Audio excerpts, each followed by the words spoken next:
Hey, I think I'm live. Let me just adjust the camera a little bit.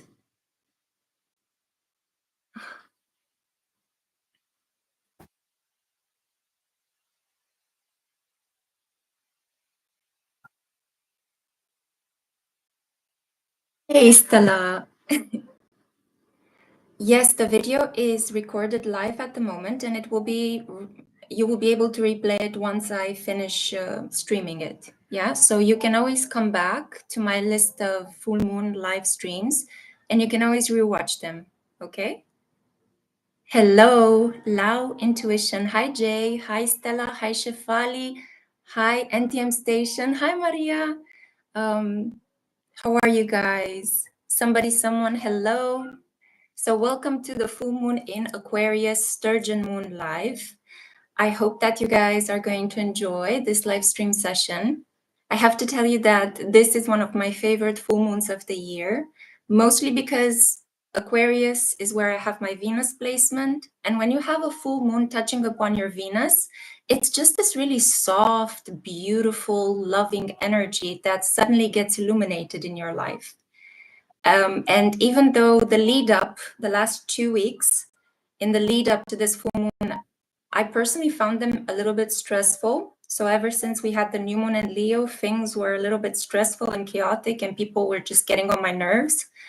I also got operated, but I also went to a rock concert 2 days after I got operated. And a lot of really interesting things happened. But I'm really happy because this full moon in Aquarius is a celebration of health for me. I got really good news related to everything that I've been going through physically, health-wise. So things are looking up, and my energy is also looking up. And I've started doing all those things that I used to do in the past that really balanced me, like spending more time outdoors with my blanket on the grass so that I could ground, and that's a very calming experience. Or falling asleep with affirmations. I've been doing a lot of ho'oponopono. That whole I am sorry, please forgive me, I thank you, I love you. And apparently, if you repeat this little forgiveness prayer for about 108 times, which is a spiritual Buddhist number, and if you start doing it for a couple of days, you're going to start to see improvements. And I guarantee, like, if you begin doing it just today and tomorrow, you will already see how people are treating you differently as you walk, and you feel a little bit better. I don't know. When I began doing these affirmations, I started crying a lot because I had a lot of like gunk around my heart, a very heavy heart. That was my heart this year, very, very heavy. But now with the Lionsgate portal energy, we're getting this glorious heart reset. So what began around the 7th of August and will complete around the 12th of August is this beautiful energy of just reconnecting with our hearts, right? Because Leo season is all about the heart. Astrologically speaking, in terms of health and the body, Leo rules over this part of the body. And I almost kicked this deck. So maybe I'm going to pull a card from this deck. Maybe some messages want to come through. So yeah, it's a lot of focus on this part of the body, like when you're feeling happy and proud and brave, you walk with your chest forward like this, right? And you're like, I'm going to take life by the horns, but when you are sad and depleted and melancholic and sick, you walk like this, right? You're like that, So it's a very interesting experience to actually tune into your body and see, how is my body moving? How is my body doing at the moment? What is my body trying to tell me? I am incredibly grateful for the fact that this full moon in Aquarius, conjunct Pluto, has given me, again, the gift of breathing. Breathing is so important, and I can finally breathe through both of my nostrils. And this is really calming me down, because when you can't breathe, you're very anxious, you're very angry most of the time, because you feel like you're a person suffocating. You can't sleep well. It's harder to go through extremes of temperature. Like if you live in a very snowy area or in a really hot area, if you have issues breathing with your nose is clogged or blocked, then it's going to be harder for you to survive in such environments. So I am incredibly grateful for the fact that I had a wonderful young surgeon, but apparently she's one of the best. She was recommended to me. So yeah, it was a very quick operation. The recovery was really good, and I'm really grateful. And best of all is that I didn't have to pay anything for my surgery because all the money came from my social insurance, which I have been steadily paying into since I began my channel, The Spiritual Social, because we pay taxes. You know, I pay taxes for the work that I'm doing here. I'm officially registered at the Chamber of Commerce in Romania.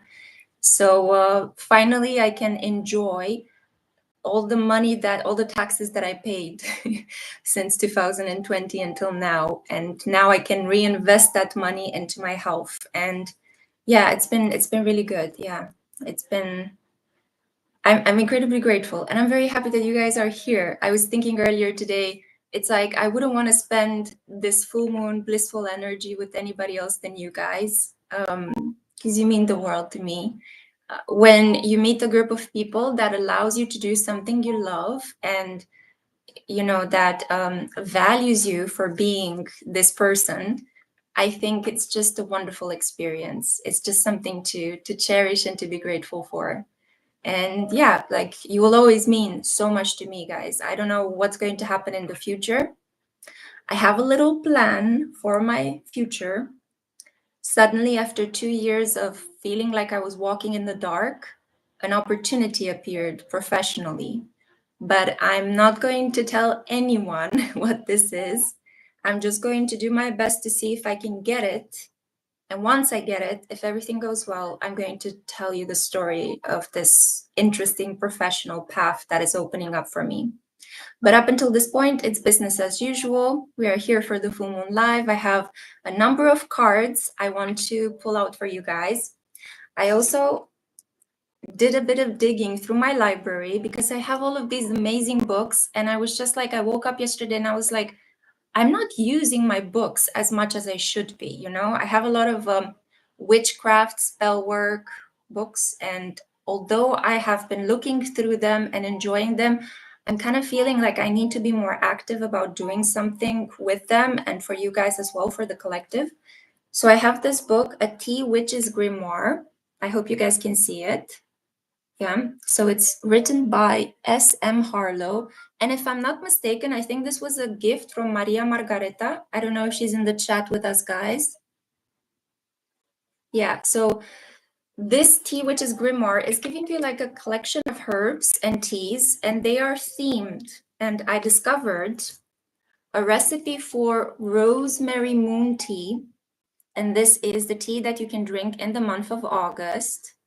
And there's also a recipe for Leo tea. Yeah. Can you guys see me well? Should I turn on the light? Is it a bit better now? Okay.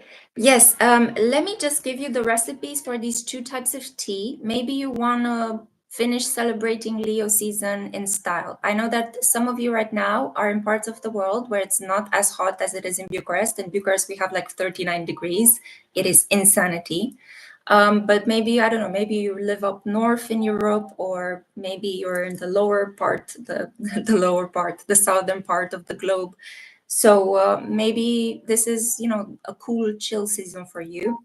So I'm so excited for autumn, because I love the fact that in autumn I can drink a variety of beverages, hot beverages, especially. In the summertime, I just mostly drink water with juice and a lot of ice cubes and lemonade. But I cannot wait for the warm season, for the hot season, because then I can drink like hot cocoa and cinnamon tea and chai and all sorts of wonderful things. So for the rosemary moon tea to be drunk in the month of August, you're going to also need a couple of other elements, not just ingredients for the tea, because it's a whole ritual.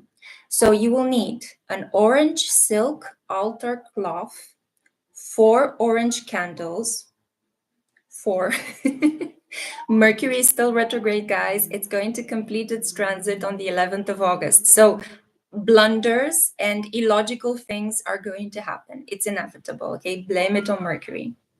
But again, you will need an orange silk altar cloth, 4 orange candles, 3 red candles, 2 carnelian stones, 1 green tea light candle, a glass teapot or a cup, and a teapot warmer. I think that's kind of optional. You don't need a tea, like a caddy. You may also want a dragon's blood incense stick and an incense holder. So if you have any incense, especially dragon's blood incense, use that. You may wear highly decorated yellow, red, and orange garments with gold, beaded, and black jewelry. So it's even giving you style tips to dress like a Leo. You may also wear large healing talismans. Bring a pot of moon water to a boil. You guys, do you know what moon water is? Let me just quickly say for those of you who don't know what moon water is. It's basically filtered water, which you place outside on a windowsill or in front of the window, and you allow the rays of the moon, especially the full moon, because it's the brightest, you allow the rays of the full moon to kind of bathe it for a night. And then you take that moon water and you boil it and you make these kind of herb tea. So prepare the space by spreading out the orange silk altar cloth. Place the teapot warmer at the center with the teapot and cup. Have the green tea light within the warmer, the carnelian stones on either side of the warmer stand, the red candles above those, and the orange candles at the very top of the altar space. Within the teapot, you may blend 1 part black tea, 1 part rose petals, 1 part peppermint, 1 part chamomile, 1 pinch of saffron threads, about 12. Pour the hot water over the blend and let it steep for 5 minutes. Strain, and then add a healthy amount of honey to sweeten. So in terms of I'm not going to insist on the way in which you need to place the crystals because I want to leave that up to you. It's just important to keep in mind that you need orange candles, red candles, you need carnelian stones, a green tea light candle, you need black tea, rose petals, peppermint, chamomile, and some saffron threads, okay? So that's basically it, and also some dragon's blood incense if you have it. And you can design and arrange it however you want. We don't have to stick specifically, word by word with this description. It's better if when you practice rituals, you allow your own personality to shine through. Never be too obsessed about doing everything exactly as you read in spell books. The more important thing is that you leave your personal imprint, your personal energy on the rituals that you create. And it's also it's really beautiful and imaginative. When you don't have a specific stone, you can think of, oh, what can I replace it with? What feels right for me in that specific moment to use in this ritual? Yeah. So that's how you develop your intuition. That's how you have a really delicious tea. That's how you create a ritual that makes you feel like life is a little bit magical and special. And now for the Leo tea. So again, for those of you who are just joining us, I'm reading a recipe for tea from the Tea Witch's Grimoire. So I have here, prepare a space at the table with an orange cloth, a gold tea light, some peridot, amber, or a tiger's eye. Add the Strength Tarot card. Heat a pot of water to 195 up to 205 degrees. Now you need to blend black tea with a teaspoon of saffron, 1 teaspoon of rose petals, 1 teaspoon of dried peach bits, 1 teaspoon of dried apricot bits, and 1 teaspoon dried pear bits. Yeah, so pear, apricot, peach, rose petals, saffron, and black tea. Brew the tea for about 2 to 3 minutes. And as you drink the tea, focus on the Strength card. Yeah, the Strength card is the one in the Major Arcana. It is the one that shows the lady taming the lion. Where is my Circe tarot? Because the Circe tarot has exactly on the cover, I think I have it over there in the back, but the Circe tarot has exactly on the cover the lady with the lion. But I'm sure that you guys are familiar with it, yeah? Just to add a little bit. Or you can also use, you can also use the Sun card, yeah? The Strength or the Sun card. And I have here the Sun card from the Dreaming Way tarot.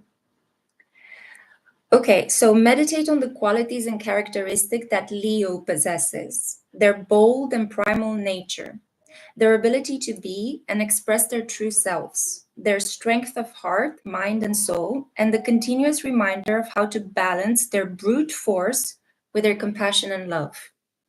Drink this tea to manifest Leo's ability to rejuvenate your personal power, your vitality, and that's a really big one for me because I feel like this full moon in Aquarius, and Aquarius is the shadow of Leo, is really a lot about health issues. You will also find that a lot of Leos, especially high vibrational Leos, work as doctors. So your personal power, your vitality, your creativity, and your passion. Yeah. This type of tea can help you calm down your stubbornness, your arrogance, and any overindulging tendencies. And it enhances your personal magnetism and individuality. Okay, so now I'm going to shut up with reading you recipes from this book. But I was thinking this could be something really nice that we could do every full moon. And we can begin with Leo right now for this full moon in Aquarius and continue throughout all the zodiac signs until we finish all of them. Yeah, it's going to take a while until we reach Pisces because, save the best for last. Anyway, I thought of talking to you guys today about love, lust, and relationships because a lot of you have been sending me recently messages in which you say, I really like our confessional talks. Could you please talk a bit more about your life and love? And I've been receiving some really sad messages, like some people asking me to please talk about if I had any positive relationships in my life, any positive experiences with men, because some of you don't even know what a healthy relationship with a man looks like. And it just broke my heart. When I read that, I was just like, oh my God, what are we heading towards? What is going on? And to be honest, I do need to say that as I was reflecting on my love life, and I do have a bit of an experience there, but as I was reflecting on it, I did notice a pattern as well. The very strange thing about me is that I began dating when I was about 18 years old. Before that, I just couldn't because I was a very sickly person and I was very mollycoddled. My mom was super overprotective and controlling. And I was always sick. Like every year I had a problem, I had an issue, I was bedridden. So most of the relationships I had when I was like a teen in my puberty were fantasy relationships in my mind. I read a lot of books, I was listening to a lot of music, and I only started dating towards the end of high school when I started to gain a little bit more confidence and I wasn't so afraid of contact with the opposite gender. And it was just very organic. I went out with my friend. I had a very good Gemini friend, and she was very sociable. You get yourself a Gemini friend, a Gemini, an Aquarius, or a Libra, and they will introduce you to everybody that they know, if they like you. So I was just kind of like a more passive, more shy, more awkward teenager. But because I had friends that were very sociable and well connected, she would take me to parties, she would take me to all sorts of events, and that's how I started meeting a couple of the boys I dated initially. My love life is a little bit dramatic and a little bit weird. When I talk to people about my experiences, they think I'm lying to them or I'm making shiz up just to sound more interesting, or they think that I have like Hollywood stories to tell. Because actually the first boy I dated was he was a physicist, and we started kind of like getting hot and bothered for each other because I asked him to explain to me what E equals mc square means. Because I was like, so I got this book, Stephen Hawking, right? It was The History of the Universe by Stephen Hawking. And I started talking to him about it. And he's like, oh, whoa, well, I study physics, And I was like, great. I found somebody that could finally explain to me Einstein's theory. And he thought it was hilarious. And we started talking. And that's how we kind of like really connected. He was a Capricorn and he had the most beautiful, cool blue eyes I have seen in my life. Like he was just exactly the kind of boy I dreamed of having as a boyfriend because he's very pale skinned, he was tall, and he had dark hair, like very dark raven-like hair, and very cool blue eyes, like Paul Newman. And I thought he was just very good looking, and he's very like proper and decent and intelligent, and he took his time explaining things, which I really enjoyed. He taught me how to take photos better. He was really good at the technical parts, because before him, all my photos looked like they were shaky and weird and with splotches.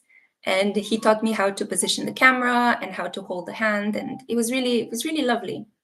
The only problem is that he was incredibly cold, and I took it as a personal offense. Like, we would meet and he would never like touch me or kiss me or caress me or get close to me or anything like that. He was just very like self-restrained. So I took it very personally. I felt rejected and unwanted by him, also because I also had my own wounds of rejection already ingrained in my system. And it was just the beginning of my healing process with men. So I just decided to break up with him. And I just I remember we went on a date. It was a cold January, bright, beautiful day. And we went to sit on a bench in the park. And there was this weird, awkward silence between the two of us. And I just looked at him like, this would be the moment to kiss me. And he just stood and stared at me, and it made me feel like I was a weird object on display. So I just started crying, and I got up and I said, I'm sorry, but I can't see you anymore. And I just walked away. So that was my first date. And yeah, I don't know. It wasn't weird. I mean, we kept in touch through Facebook for a period of time. He didn't take it very harshly. He was a little bit upset. He asked me if I'm okay when I got home. He said it was a bit weird to just break up with him like that. We talked a little bit about him being cold, but then that was it. We just left it at that. None of us made any step forwards. And then the next experience that I had, that was a bit more hot and passionate, actually happened with a Leo sun. And it was very weird. This is where the weird part of my dating life begins.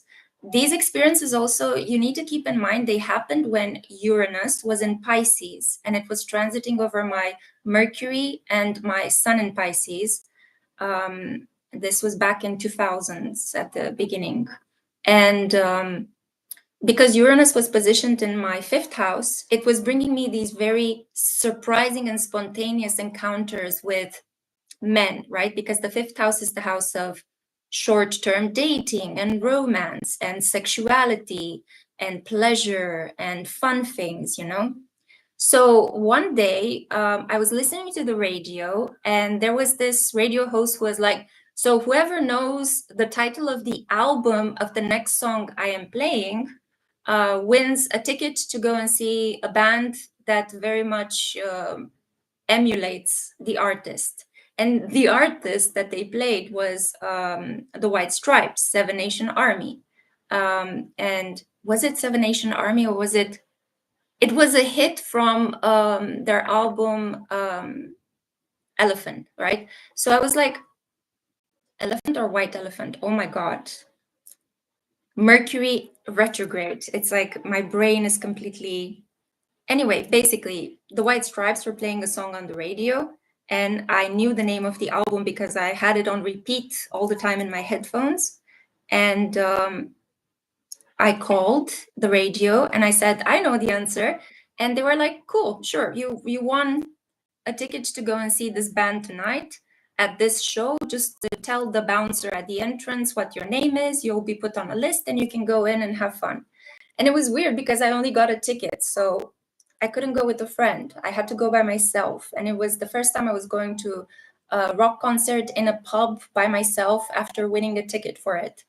And it was advertised. So the band that I wanted to see was kind of like a traditional rock band. I don't remember exactly who they were. I think it was maybe... It wasn't Zdob and Stub.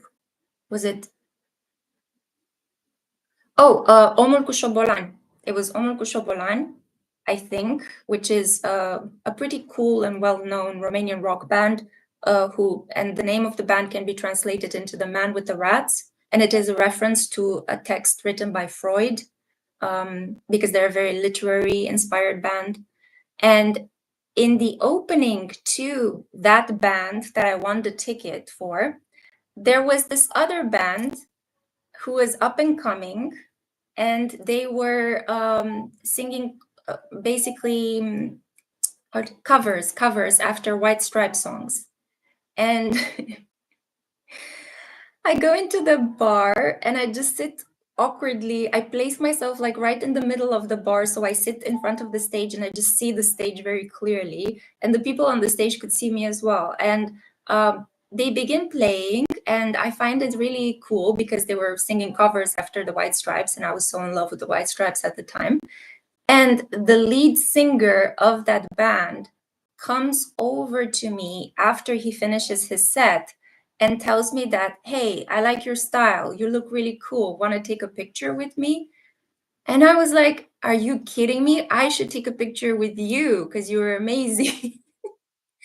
And so I ended up dating the lead singer of this up and coming band that was doing covers after White Stripes. I'm not going to say their names. So when I'm going to talk about all of these men, all you're going to know is their astrological signs.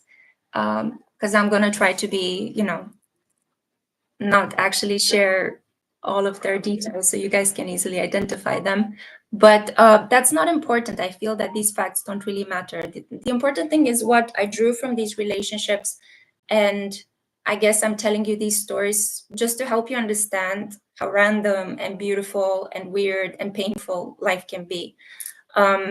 Yeah, so I started dating him, and it was really like, talk about the difference between dating a Capricorn sun and a Leo sun.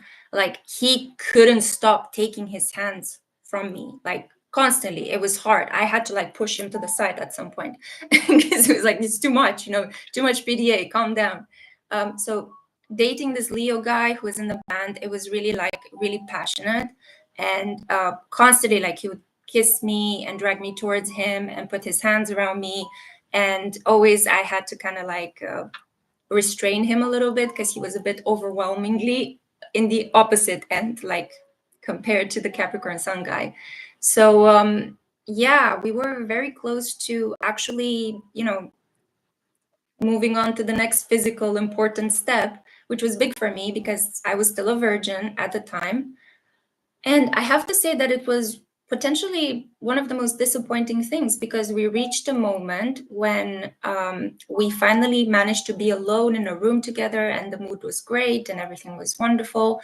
And even though he was very eager with me and couldn't keep his hands off of me, and he was very kissy and very touchy-feely, the moment when it actually went down for us to just couple, I'm just going to use a lot of diminutives, but I guess you guys know, because I don't want to break the policy rules here on YouTube. It was really weird because we just couldn't get through with it. It felt like either he felt too much pressure, or I was just a little bit, because the problem is that I told him that I was a virgin, so I think it was a lot of pressure for him. And I wish that I wouldn't have. Like, being a virgin is just something that's very, it's important for you. It's nobody else's business, like maybe it would be good to tell your partner as well, just so that they know. But I just think it's, especially when you're a girl, it's your business and it's your body, and you don't have to go around like telling everybody that you're a virgin. Or maybe you disagree with me, I don't know, comment down below. But I just find the whole culture of a woman is a virgin, thereby she's the holy grail and she needs to be protected and put on a pedestal and worship. It's such bullshit. It puts so much pressure on women. The fact that you're a virgin just means you haven't had sex. Either if you're a boy or a girl, that's just it. It's just a biological thing. Sure, there are some changes that will happen in the body a little bit, but that's just it. All this religious bullshit that we have created around marriage, virginity, holiness, purity, I just think it's just putting so much unnecessary pressure on everybody involved. And I think a lot of that pressure was translated. So a lot of the social cultural pressure was translated into my connection with this Leo guy. And I remember how, again, the whole thing of being rejected, not being wanted, it was repeating itself, but it's kind of like I moved an inch further in the healing journey. So we went from not feeling wanted by a guy who couldn't kiss me to not feeling wanted by a guy who couldn't, complete the act. It was, however, the whole situation was, how should I say? I mean, it was very loving and it was really nice. It just was a little bit disappointing, that's all. And I was trying to hide my disappointment because I didn't want to make him feel bad. But we continued with our relationship. And the only problem was that a couple of months into our connection, we still had this issue, right? We couldn't get past the point. And he was supposed to go on tour to the seaside because summertime came. And he didn't want to take me with him because I wanted to go with him. I had nothing to do that summer. I was like, sure, great, let's go on tour. I'll support you. I'll support the band, And he just didn't want to take me with him. And then I didn't want to say much, but he had this other bandmate who was the drummer, I think, and he was a Sagittarius. And it's always good to get advice from Sagittarians because most of them find it very hard to lie. So I started talking to him at some point when we went out, and he told me that, yeah, you know that he's seeing other women as well, right? It's like you are like the priority, but there are like 2 or 3 other girls he's seeing on the down low. And I was like, ah. Yes, it was my first experience with jealousy. And I was seeing red, like, I didn't know how jealous I could get, right? And I was so angry, and I didn't talk to him for a while. And then I just gradually distanced myself from him. Not only that, but my friend, who's a Gemini sun, she also saw him at the seaside with other girls, like with his hands wrapped around other girls. And it was just confirming to me that I was in some way protected by God. He was not the one that's supposed to be with me, And I was so grateful, like after this whole thing happened, I was so grateful that I didn't allow him to be the first guy I slept with. And I kind of took all of that pain and the feeling of being rejected and kind of betrayed, and move forward. And I kept telling myself, you know what really helped me in my life to not feel guilty, because although I grew up in a very Christian environment, there was a lot of guilt surrounding the idea of what a woman should do, what a woman should be. And even though I grew up with millennials, right? We were Pluto and Scorpio generation. We were trying to break down a lot of these societal rules around love and sex and relationships. So the people of my generation were open-minded, although we were raised in very traditional and kind of like clustered and domineering households.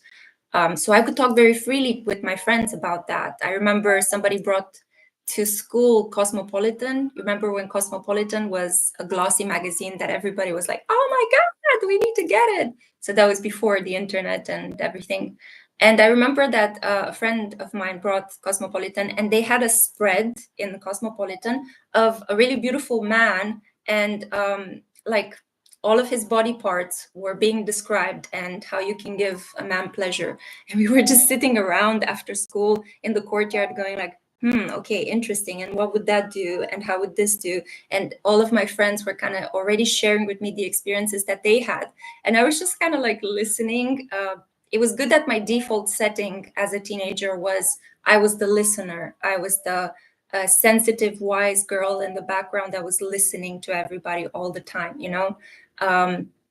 because in this way, it protected me from feeling stupid for not having had experiences to share with them, because there were other hotter girls that were my friends that were already very active, and they were sharing things, and everybody was laughing and giggling. And I was just like, okay, I'm just recording, I'm just learning from this experience. I don't feel the need to share. So yeah, maybe this helps as well, guys. I don't know, because I know that you're no longer teenagers, and I hope no teenagers watching this. But if somebody happens to stumble upon this live stream at some point, through the law of through a serendipitous encounter. I hope that, you know, they're going to be inspired by this and not feel ashamed. Like, you don't necessarily have to put pressure on yourself to be the person that has the most experience. And, you know, although it's interesting, because I see right now with Pluto and Sagittarius, Gen Zers, they tend to be on the opposite end. They tend to be like into trad wife mentalities and clean girl aesthetics and Nazi themes and memorabilia and nostalgia for dictatorships and don't do anything physical, right? It's a sin or whatever. So I don't know, this resurgence of traditionalism, it's really destroying me, because I did not grow up in that kind of environment, you know. And speaking of environments, you know, at the beginning of the 2000s, during the Pluto and Sagittarius era, that now is imprinted into the energy of the Gen Zers that grew up from it. But we were living our teenage years as millennials, most of us, during the Pluto and Sagittarius era. It was a time of so much excitement, I remember, although it was really awful with the Gulf War and everything that was going on with George Bush and, you know, the persecution of the Arab world and the dismantling of the riches of that part of the world and so on and so forth. It was also like the rise of the internet, technology and everything. It was fluidifying our lives so much better. It was the great conjunction between Uranus and Neptune in Aquarius. So I remember moving very seamlessly from my CD player to my smartphone, and like everything felt really good, and you could travel, and being European felt really good and safe. And what I wanted to say is that I'm just preparing the ground for my next encounter, which was with an important individual. So I remember that after I got betrayed in the relationship with that guy that was in the band with the Leo sun, I wanted to focus just on finishing, really putting effort into my studies and finishing paperwork. And I was also volunteering. I volunteered for an organization called Chance for Life. And it was an organization that was about helping teenagers and children with AIDS and HIV to integrate into society, because, you know, it was the whole HIV and AIDS outbreak that happened in the 90s. And in Romania, there was still a lot of prejudice related to being around people that had this diagnosis and touching them or like talking to them, you know, and it was awful. Like, the prejudice was so strong. So we were part of this organization that was helping individuals to be educated about what it means to live with AIDS, HIV. How can you get it? How can you transmit it? What are some of the medication you have access to? And in order to educate the population, we had this practice. We were doing something called a social theater method by Augusto Boaz, if I remember correctly. So basically, we would do plays in which a young teenager with an HIV/AIDS diagnosis was living with all these prejudices, and you got a chance as a spectator, as a viewer, to see everything that they were going through. And we would travel from city to city and do these plays and get the public to be involved as well, because the really cool part is that once we finished the play, we would replay it and we would get the public to come into the position of the actors in the play and change the fate of the person that was affected by the virus. So the participants could actively participate to change the destiny of the person that was persecuted and victimized and ostracized and, you know, bullied. And I get emotional when I think about it, because we cried so much. It was a really wonderful period of my life. And that's how I met a lot of people as well, through this social work, charity work. I also used to volunteer to clean up the botanic garden. They had these weekends when we would go and help them clean up the dead leaves, you know, and everything there, prepare the ground for festivities. And through this organization, Chance for Life, came this opportunity to travel to Austria in 2007. And it was the whole plan to go to Austria as part of a European Union funded program and to meet with basically teenagers and young people that were idealistic and had all sorts of social ideas and social projects. And we would all meet there, and we would have like an intense 1 week of voting for the best program among us that we will get European funding. So the idea was to devise a project, go to Austria, present it in front of all the other people and teenagers that were coming from all over Europe, and then see if our projects from Romania would get the European funding so that we could come home and implement it. And I had this project with giving help and support for children in hospitals, like post-cancer care for children in hospitals. And I went to it, like I went to present it. I volunteered to go there with another friend of mine from this organization. And that's how I met my, basically so far, the love of my life and my future husband. Because we met in Austria, and he was coming from Germany and I was coming from Romania. And roughly around the second day after I met him, like the whole project idea, presenting, achieving goals for the European Union kind of went down the drain, because I was like, I was kind of like just staring at him. And, it was mutual and it was really nice. We couldn't concentrate on what we were doing. We were just like too infatuated with each other. And it was so funny because other people could see it as well. And it was nice because I had some friends. I made some friends from Bosnia and some friends from Georgia. And the people there, the hosts from Austria, were really, really nice and very well prepared for all of our needs. And it was just a lovely, lovely experience. And yeah, it was just very beautiful because, as I said, I felt European. I felt like being part of the European Union offered me so many opportunities. And in 2016, when there was Brexit, I was crying like an idiot. I was just, oh my God, it's just seeing what's happening to the European Union right now, seeing how it's being fragmented and falling apart. It's like I look back at my life and I remember all these wonderful, joyous moments, and it's like that joy is being fragmented and taken apart.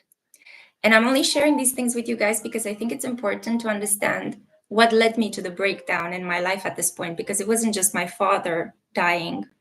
It wasn't just me selling the place I thought would be my home. It was also seeing the wars, the conflicts, the European Union fragmenting, people no longer remembering the good parts about the past. That was really what led me to this kind of breakdown that I needed to go through medication to pick myself up.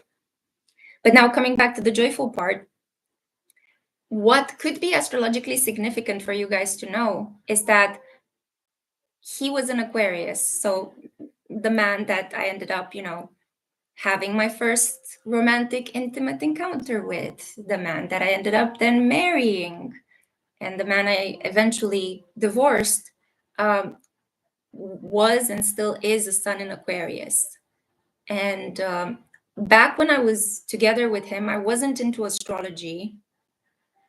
I had astrology was always something that I had by my side in the background, but I wasn't so into the whole sun moon placements. It's like I knew that he was an Aquarius. I knew a little bit about his traits.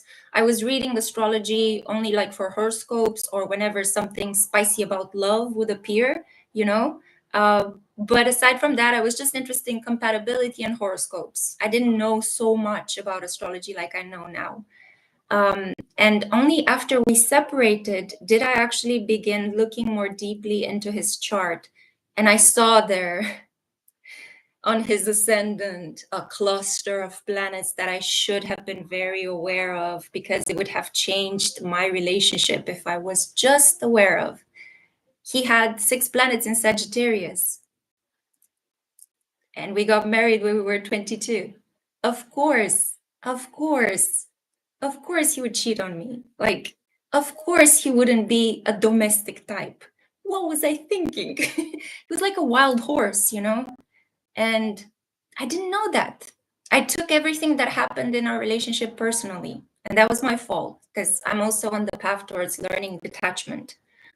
And while we were incredibly good and compatible in certain areas, like the best part about us was the fact that his moon was in Sagittarius, my moon was in Sagittarius. So even though I'm a Pisces sun and he is a sun in Aquarius, and we had our differences because he was always a little bit too detached for me, always a little bit too into social activities than I was. I was preferring more our intimate time, our one-to-one, our private safe space, you know. He was always like, let's go out, let's introduce people, let's bring people into our home all the time, let's help the poor, let's help the needy. And while I like that part of him, I love this obsession with humanity and progress, and he was so open-minded. I love that, you know. I hated the lack of intimacy. I hated the fact that whenever I wanted to be just with him, there was always somebody else in between me and him. Because he was always like, yeah, bring a friend. Yeah, bring this person. Yeah, allow these people to sleep in our house, you know? And it was just like, what about me and you know?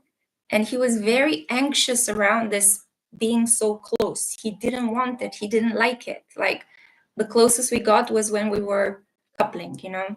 And after that, it just felt like immediately he would detach, like, you know, okay, done. Let's move on to something else. Yeah, and in certain parts, he was incredibly sensitive with things that really shocked me. Like I didn't even understand the things that he was crying about or being upset about. But I love the fact that he was so open and emotional and confident, and you know, there were so many good qualities about him. And he treated me well, even though he broke my heart. He treated me well. Like he was, the only thing that I disliked was a little bit his selfishness and his manipulative tendencies. Like he would never want to do something I wanted to do. It was always his plan over and above mine, you know. But sometimes I would come up with these crazy ideas, and he would just like go with it. He would pick it up and go with it. Like one morning, I remember he was thinking about going to Brussels for a work-related situation, and we were just looking at prices, and I was like, should I come with you or not? Because I was working in a bakery in Germany and I had my schedule, and he had to be in Brussels in a couple of days. We were looking at tickets and everything was so expensive, and we were like students, you know. So we were like, what can we do? How can we get to Brussels in a way that is cheaper? And I just thought, because we were biking together throughout the entire summer of that year, I just told him, why don't we just bike to Brussels, you know? And oh my God, big mistake. Don't tell a sun in Aquarius with a stellium in Sagittarius crazy things like that, because in 2 hours time, I swear, he came with a plan, and he was like, okay, we're gonna go to Maastricht and then to Aachen, and then we're gonna couch surf here, and then we're gonna do this, and then we're gonna reach Brussels in about 72 hours time, and this is how it's gonna reduce our costs, you know. I was just like, okay, it was a joke. You don't have to put it into action, but we did it. So we genuinely we took our bikes from the south of Germany all the way to Brussels, and it was a phenomenal adventure. We almost got killed by lorries, like those big trucks that were taking all sorts of products. When they enter cities, it's mayhem, and we almost got killed by them because we were bicycling very close to them because we didn't have a choice. There was no other space on the highway. But aside from that experience, which thankfully nothing bad happened, it was really amazing. We met so many people. We saw so many cities in such a small span of time. And indeed, it was cost effective. All we had to do was get on the bike and cycle for about 5 to 6 hours each day. I cannot tell you how incredibly fit we were after that trip, and all the pain and the body at the end of each day. It was excruciating, but it really helped improve our physical activity. You know, we were very athletic in that period. Yeah, and that was basically the thing that really kept us together very, very much. We relaxed in the same way. We love to travel together. I have some of our best memories are when we traveled and when we did something to help our friends, to help our relatives. Basically, that was it. You know, it was very sociable. It was very humanitarian. Together, we were obsessed with making society better, fighting for what is right. We would protest together. Yeah, I would pull my connections, he would pull his from our social charitable network.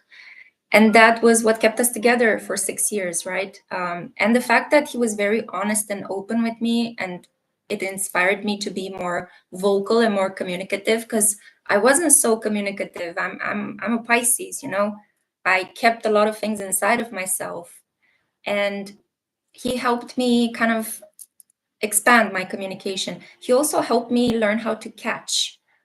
He had this really weird thing where he would throw things at me, not to hurt me, but like he would throw me a ball or he would throw me a package of coffee or something. Because I told him one day, I'm pretty clumsy and I don't have dexterity. And I would drop all sorts of things. Like I would drop a pot and I would hurt myself. I would drop all sorts of things like scissors, knives. And it was his way of spontaneously teaching me how to catch things so I would develop hand dexterity. Like, yeah, a connection with an Aquarius. Like, expect anything. It's surprising. And it's particularly interesting at the moment because we are in a Pluto and Aquarius era. So, yeah, it was a very interesting connection. I would say I learned so much from my time with him.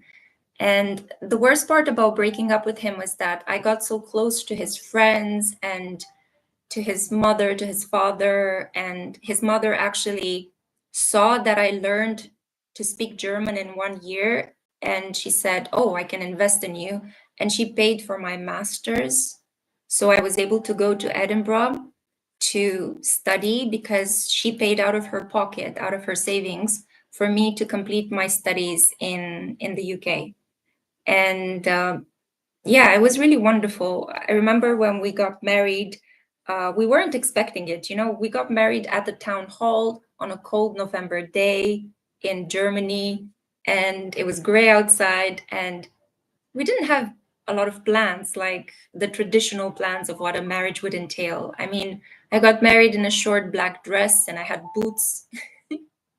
And I didn't even have flowers. I mean, my mother-in-law brought me a bouquet of flowers to make me look more of a bride. And it was really nice because everybody kind of chipped in because we were poor, but we were well connected. So we had our roommate. We lived together with a roommate at the time when we got married. And she was really lovely. She was studying biology at the university at which my husband was studying to become a teacher. And she decided, I work in this shop where I cook food for people. Why don't we book the whole shop for you guys? After the wedding, you can come and I can cook food for you guys and I can give you a deal, like a discount, for bring as many members as you can, as many friends as you can, and I can give you a deal. And we did exactly that. And it was perfect. It was the coziest, cutest, most intimate setting ever. And it was just, our families and our friends, and yeah, our roommate was cooking for us and helping us, so it was really lovely. And I remember that some of his friends and some of my friends from my language courses and some of his friends from uni, they met us in front of the town hall and they threw rice at us when we came out after we signed the marriage certificate. It was really lovely. At the time when I signed the marriage certificate, I wasn't speaking fluent German. I was just at the beginning of my language courses. And I remember that the administrative individual there, he was like, "Do you understand what you're signing? Do you need a translator? Are you okay with what is written in this paperwork?" And I was just like, "Yeah, whatever. I'm marrying the man I love. Who cares?" And I just signed it. I was like, "Yeah." But it was really like everybody around me was very careful and ultra prepared and very much like making sure I'm not some sort of child bride from Romania. But like we were both the same age. I mean, my ex-husband was 2 months older than me.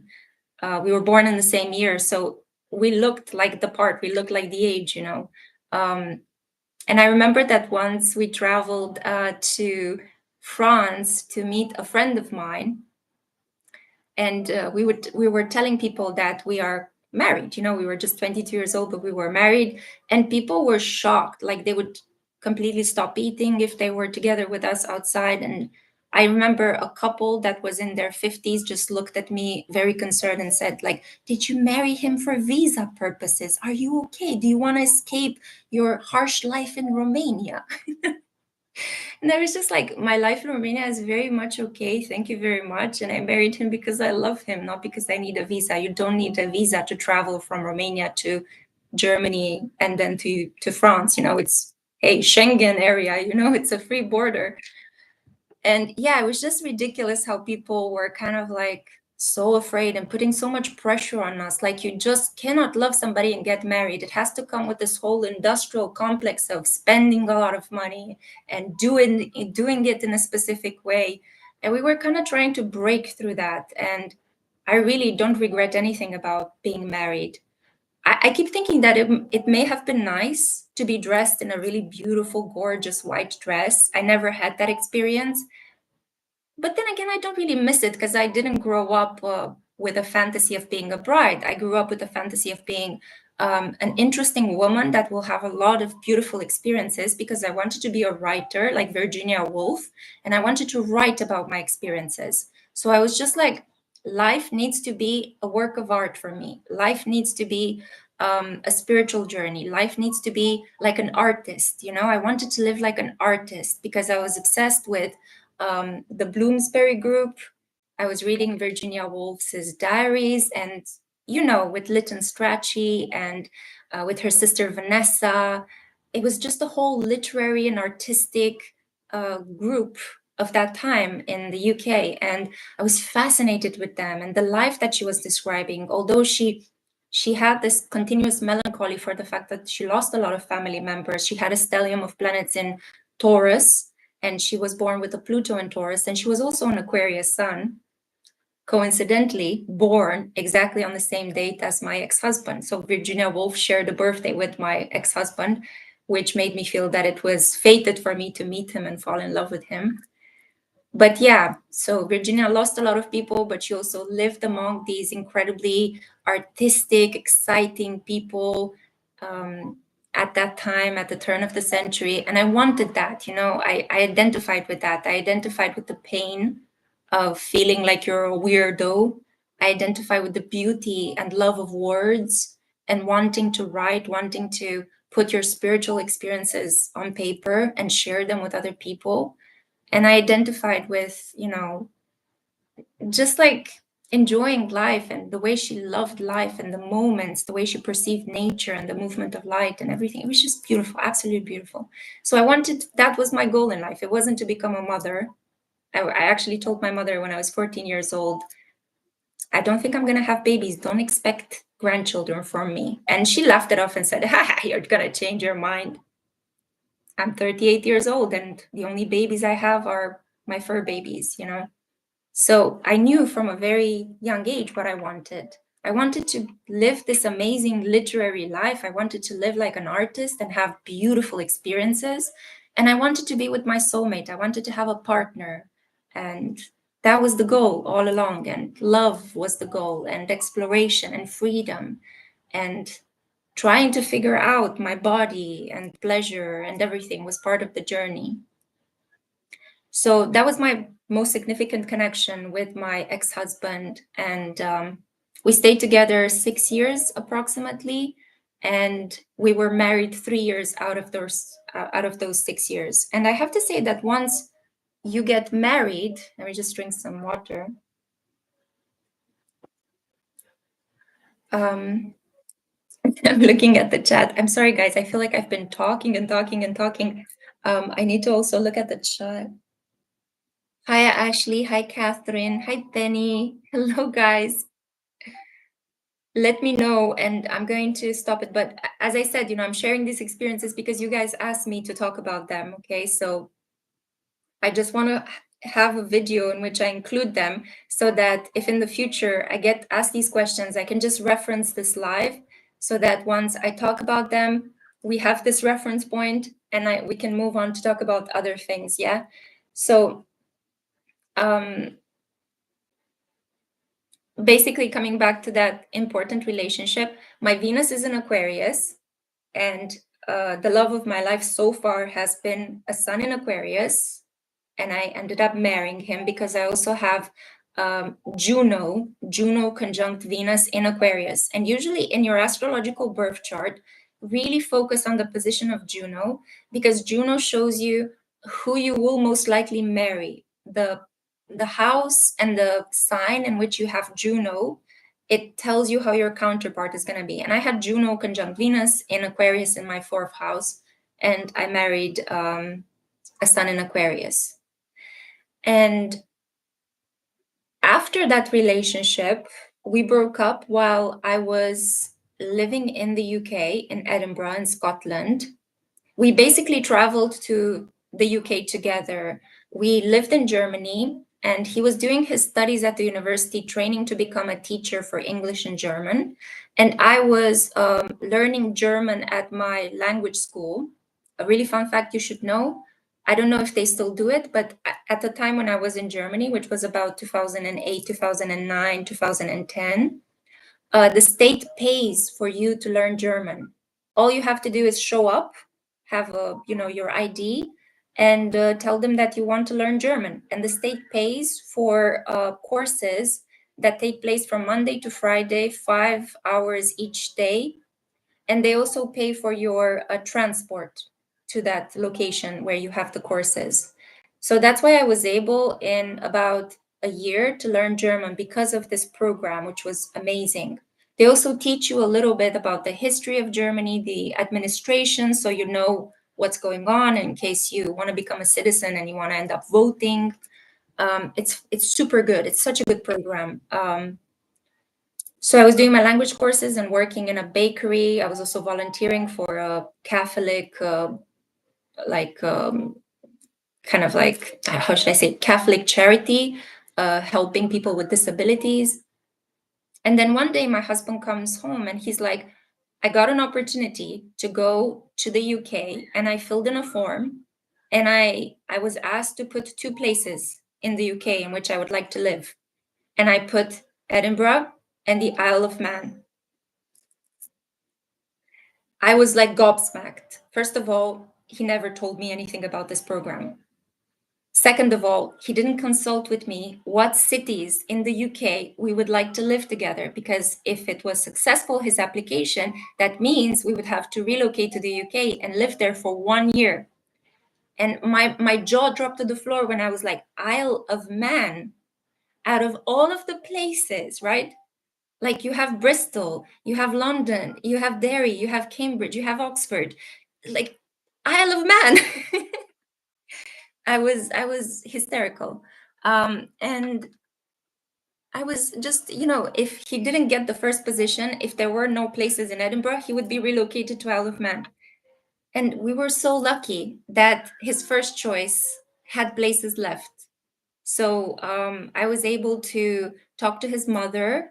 His mother gave me a loan so I could travel to the UK to do my master's and continue my psychological studies there, while he was preparing for a whole year to learn English and to teach English in a school. And he actually taught, he actually was at a really wonderful school. It was Harriet Watt. It was the Harry Potter school, the one that is in the center of Edinburgh. And he taught there. And it was just amazing. It was awesome. It was one of the best experiences, the fact that we ended up in Edinburgh. The problem is that when I was in Edinburgh, I really loved it. He didn't enjoy it so much. He was accustomed with a certain living standard, being German, and in Germany, everything functions, everything is super clean, or it used to. I don't know. I haven't been there for years, so I don't know what happened, what changed. But when I was there, especially, we were living in Bayern, which is like Bavaria, the southern region. Everything was super well organized and clean and a little bit traditional. But he missed that and he wanted to go back. So at the end of the year-long adventure, I finished my master's. He finished his teaching practicum, and he had to go back home to continue his studies. It was part of his university 7-year-long teacher training program. And I couldn't join him because, unbeknownst to me, my supervisor saw that I did such a good job with my master's dissertation and that I was really good for psychology. I really enjoyed it and I was really good at what I was doing. And she applied on my behalf for a doctorate. I got it. She didn't tell me up until the point when the money went in. And she was like, here, stay in Scotland, do a doctorate in psychology. You have the money. All you have to do is pay for your rent. That's all. And it was really bad because I didn't want to go back to Germany. I really enjoyed living in Scotland. I got this wonderful career opportunity, but it meant living without my husband. And he was really kind of adamant, like either me or this, you know. And we had at the beginning of our relationship a 1-year long separation until I finished my bachelor's degree. And then I was able to join him in Germany to move there. And I didn't like the fact that we had a long distance connection and I wasn't ready to do it again. And a series of events happened. I found out as well that he started seeing other women when he moved to Germany. And it broke my heart. Again, it was that betrayal. It was that lying to me, you know. He proposed to me to have an open relationship because he's an Aquarius and he can do that apparently. I said yes because I didn't know who I was, going over the fact that I am a jealous person and I don't like sharing the man I love with anybody else. And I tried to be in an open relationship with him for a while because we were both separated. I lived in Scotland and he lived in Germany. In the last year of our marriage, we tried to go out and date other people, but it didn't work for me because I loved him so much. I was just like, nobody was him. Like I was kissing somebody else and it wasn't him.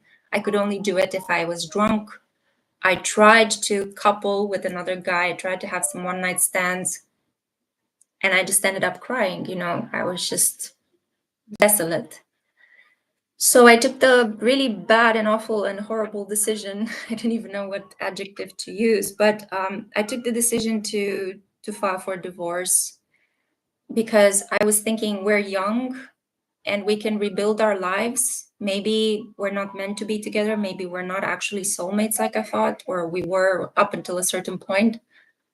But let's give ourselves space and time to fall in love with other people, because if we keep doing this, if I live in a country, you live in another country, and we keep seeing other people pretending like we're a couple still, I'm just going to suffer, and potentially you're going to also have to hide and lie to me, and I know he didn't like lying. So yeah, we filed for divorce. And in Germany, when you file for divorce, again, when I did it in 2013, this was the regulation. I don't know if anything changed, but when you file for divorce, they give you a year of grace. So they take the paperwork, they mark it as, okay, we registered your application, but you have to wait 1 year until the judge gives you the court date, because they think that people will change their minds. They think that there is space for healing, for forgiveness. So let's give you a moratorium of 1 year, just in case you change your mind, you know? And we didn't change our minds. I was actually surprised at how easily he signed the paperwork in front of the judge. And I basically spent the whole year, that year in which I was waiting for the divorce to be pronounced, I spent it working, painting, and crying. I was really, when I separated from him, I think I had only 200 pounds in my account, which was really shocking because I had to make rent on my own from that point on. I wasn't receiving any help. So that year, I just took on an extra job. I was working 2 jobs while doing my PhD, just so I can build myself up financially to the point where I could pay all of my bills on my own, that I didn't have to rely on anybody. And I did it, even though it was a year in which I think I got sick 6 times. I was so, like my immune system was at the ground because I was so sad and tired all the time. And then we separated and I was free.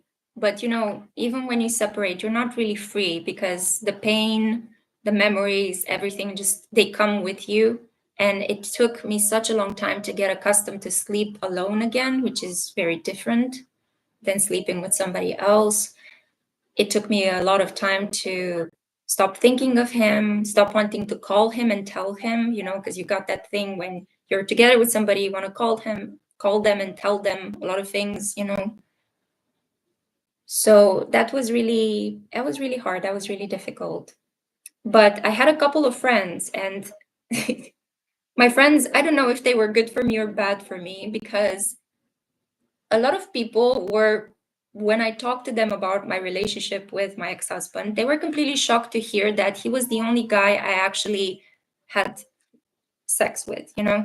And especially my French friend, I have a very close French friend who had a wealth of experience, and culturally, French attitudes towards sexuality and lust are more open-minded, and they're, I think, to a certain extent, healthier than other mentalities, especially Eastern European ones, that tend to be more dogmatic and rigid.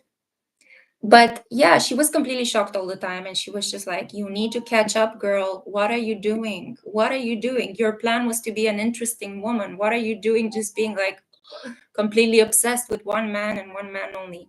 But that's the way I love. I'm a Pisces. That's how I love. Like, I have horse blinkers when I'm into somebody. It's just like my whole world. But that's not good, because it's awful to put a person on a pedestal. First of all, because you put a lot of pressure on that person to be like your sun god. And second of all, because that person can really take advantage. They can become so full of ego, so arrogant, that it's all about them and nothing about you. And that was my pattern in a lot of these relationships, because I am so adoring, I'm so accepting, that I become like, oh, I worship the man I love. And it makes him act like a toddler. For a reference point, look at Hailey Bieber and Justin Bieber. Look at what's happening there, right? This obsession with somebody that then ends up treating you like trash because he knows he's so safe with you, he can do whatever he wants.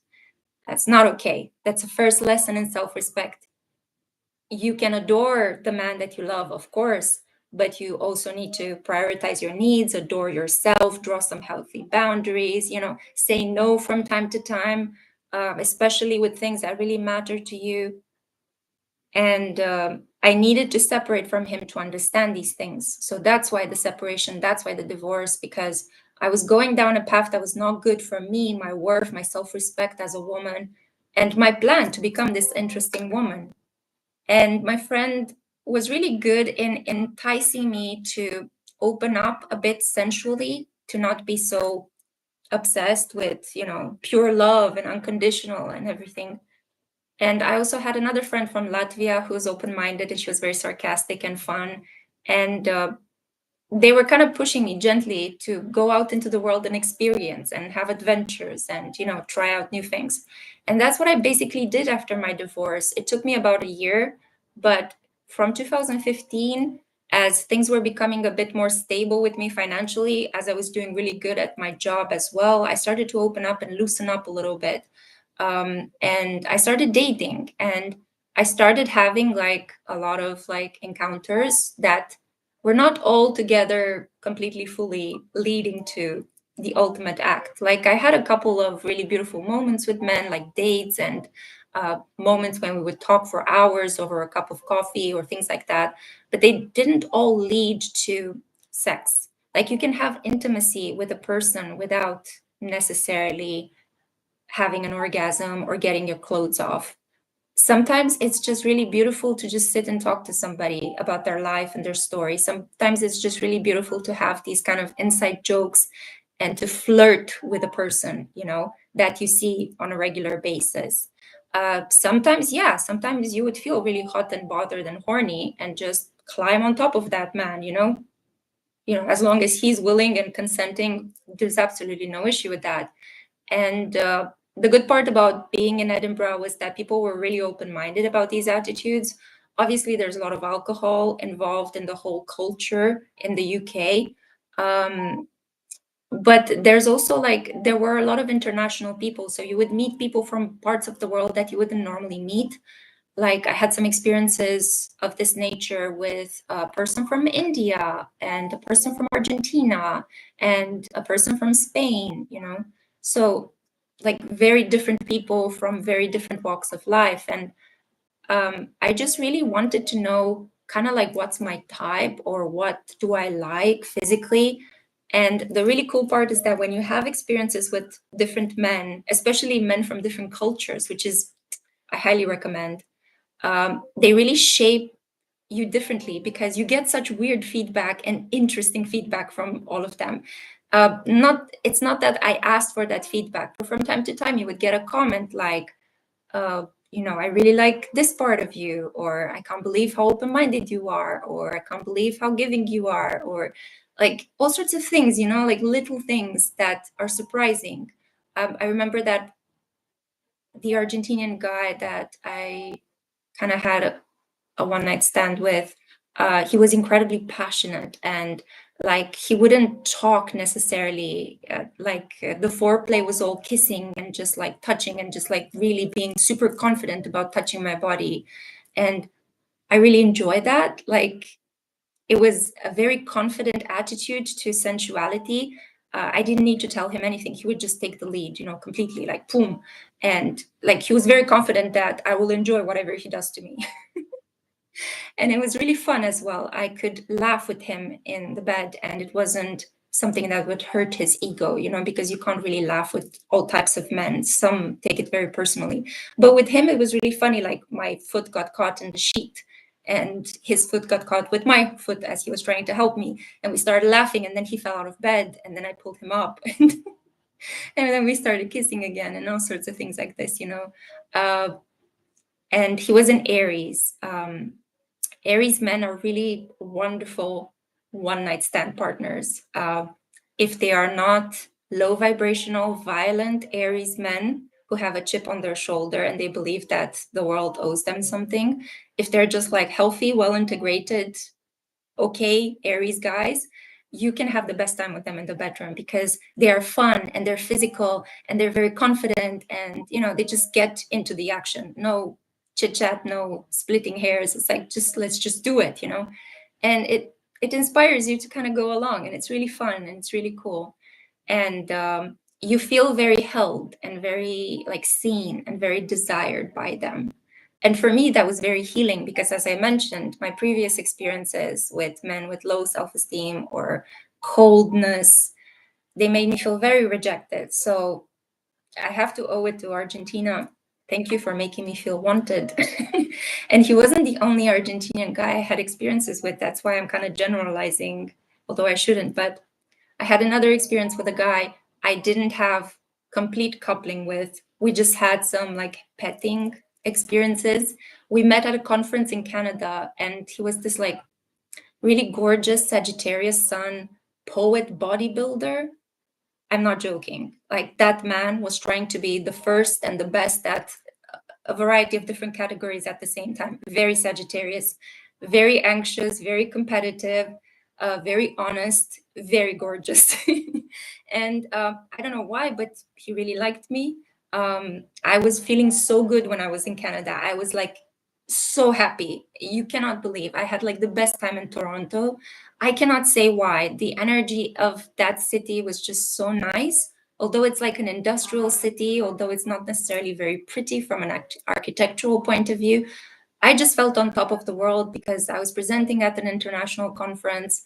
I was quite confident. I had a series of really good positive encounters with men. So sensually, I was opening up, like my friends were encouraging me to do.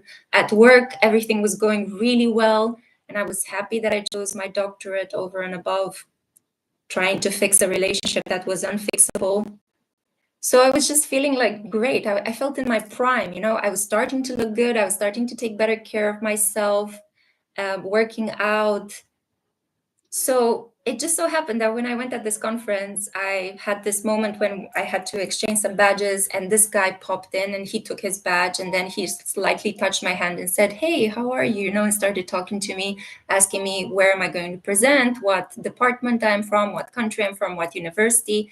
And we started talking, and he invited me to see his presentation, and I invited him to my own, and it was really nice. Like we really connected. And then after our work day was over, we started walking around, and it's really romantic because Toronto has this if I'm not mistaken, there's a lake or there's like a river or something in the city. There are boats and you can walk near water and it's very beautiful. You can even take a tour on a boat that takes you around an island. And yeah, it was really romantic. And we kind of hit it on and he wanted more, but I was in a period when I was a little bit saturated with attention of that nature, and I didn't want to just kind of continue to have only one night stands. I wanted a relationship, and he was like a really awesome candidate for a person that I would love to have a relationship with because we had so many things in common and we were part of the academic environment, and he was also gorgeous. So yeah, the superficial aspect fit into it. But unfortunately, there was the distance. Like we said goodbye, we exchanged phone numbers, we tried to keep in touch. I was in the UK, he had to go to America because he had a tour. And while we were trying to connect from a distance, the news came in that his father died. And it was just heartbreaking because he was very close to his father and he was a mess. Like, and it was so hard because I was at a distance and I couldn't be with him.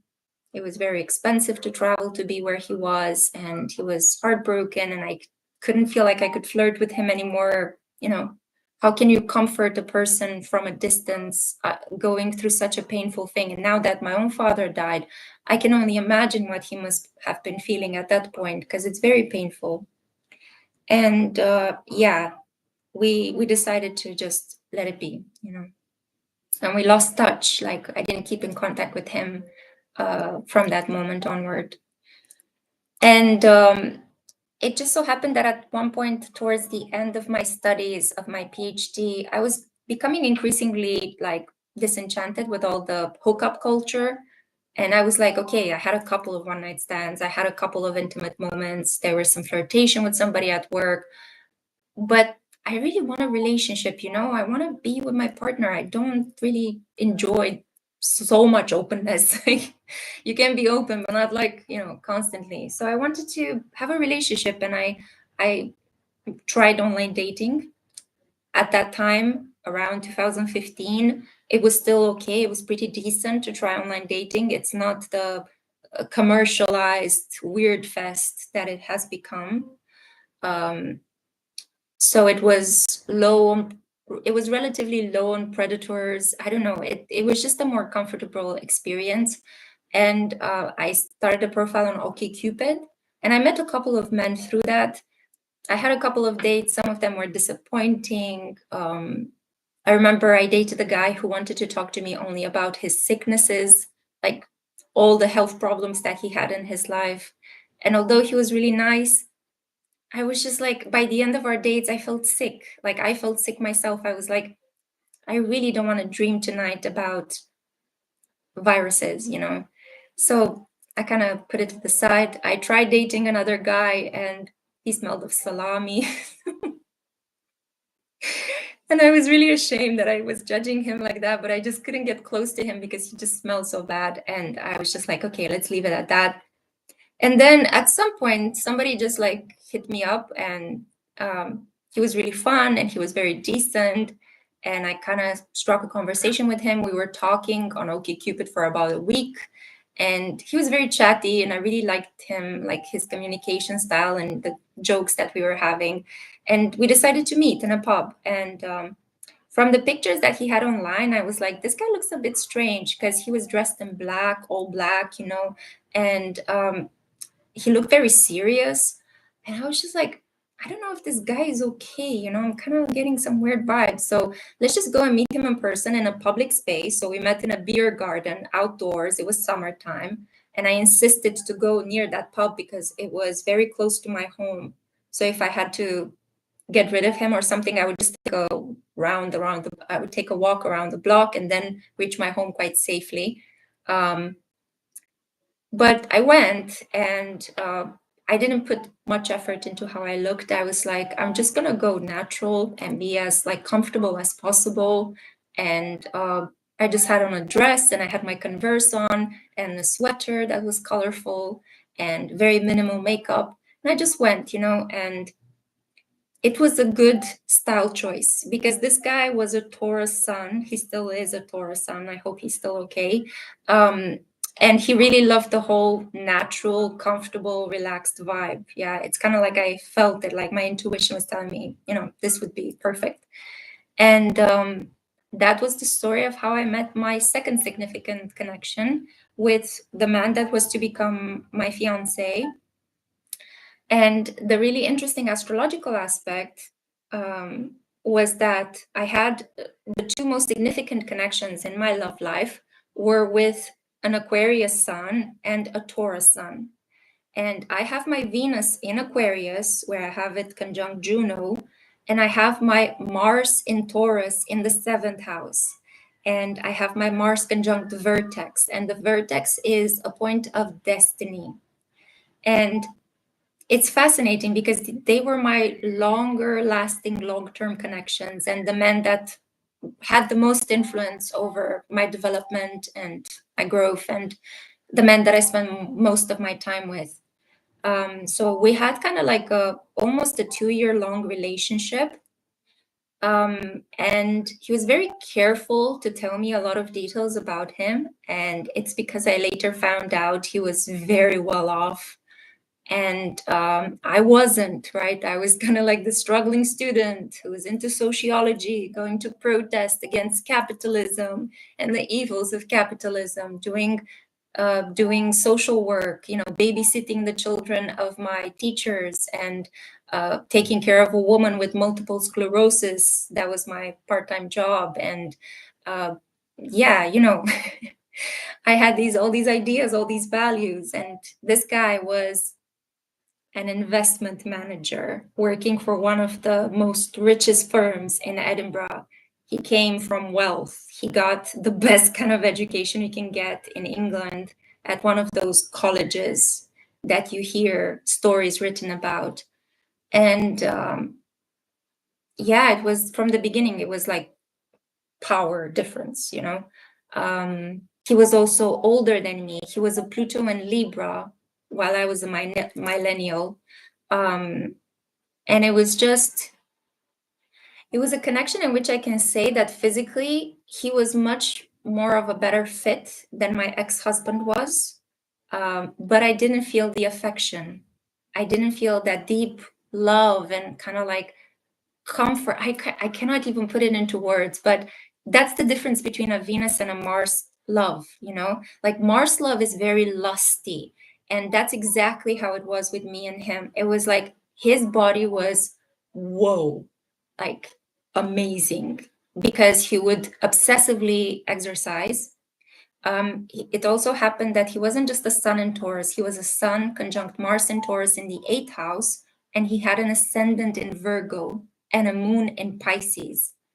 So that's a hell of a combination, because his ascendant in Virgo made him like really obsessed with health, with diets, with working out, with supplements and pills. Like he would always read up on what is the latest diet or the latest fad, or what can you do to improve and optimize your daily routine and your habits, you know. And everything was like spick and spam. And it really helped him in his work, because he was crunching numbers and trying to figure out what would be the best companies to invest in. And he had a really nice philosophy, like the way he saw life and thought about things, even though it was very different than my own, and he was much more materialistic from that point of view. I could understand him, you know, and I could appreciate it. He taught me a lot about worth and money. I learned a lot about those things from him, and a lot about how to respect my body more. He was also very good at giving me pleasure. Like with him, I went to the next level, not only because he was good at telling me what makes my body reach pleasure.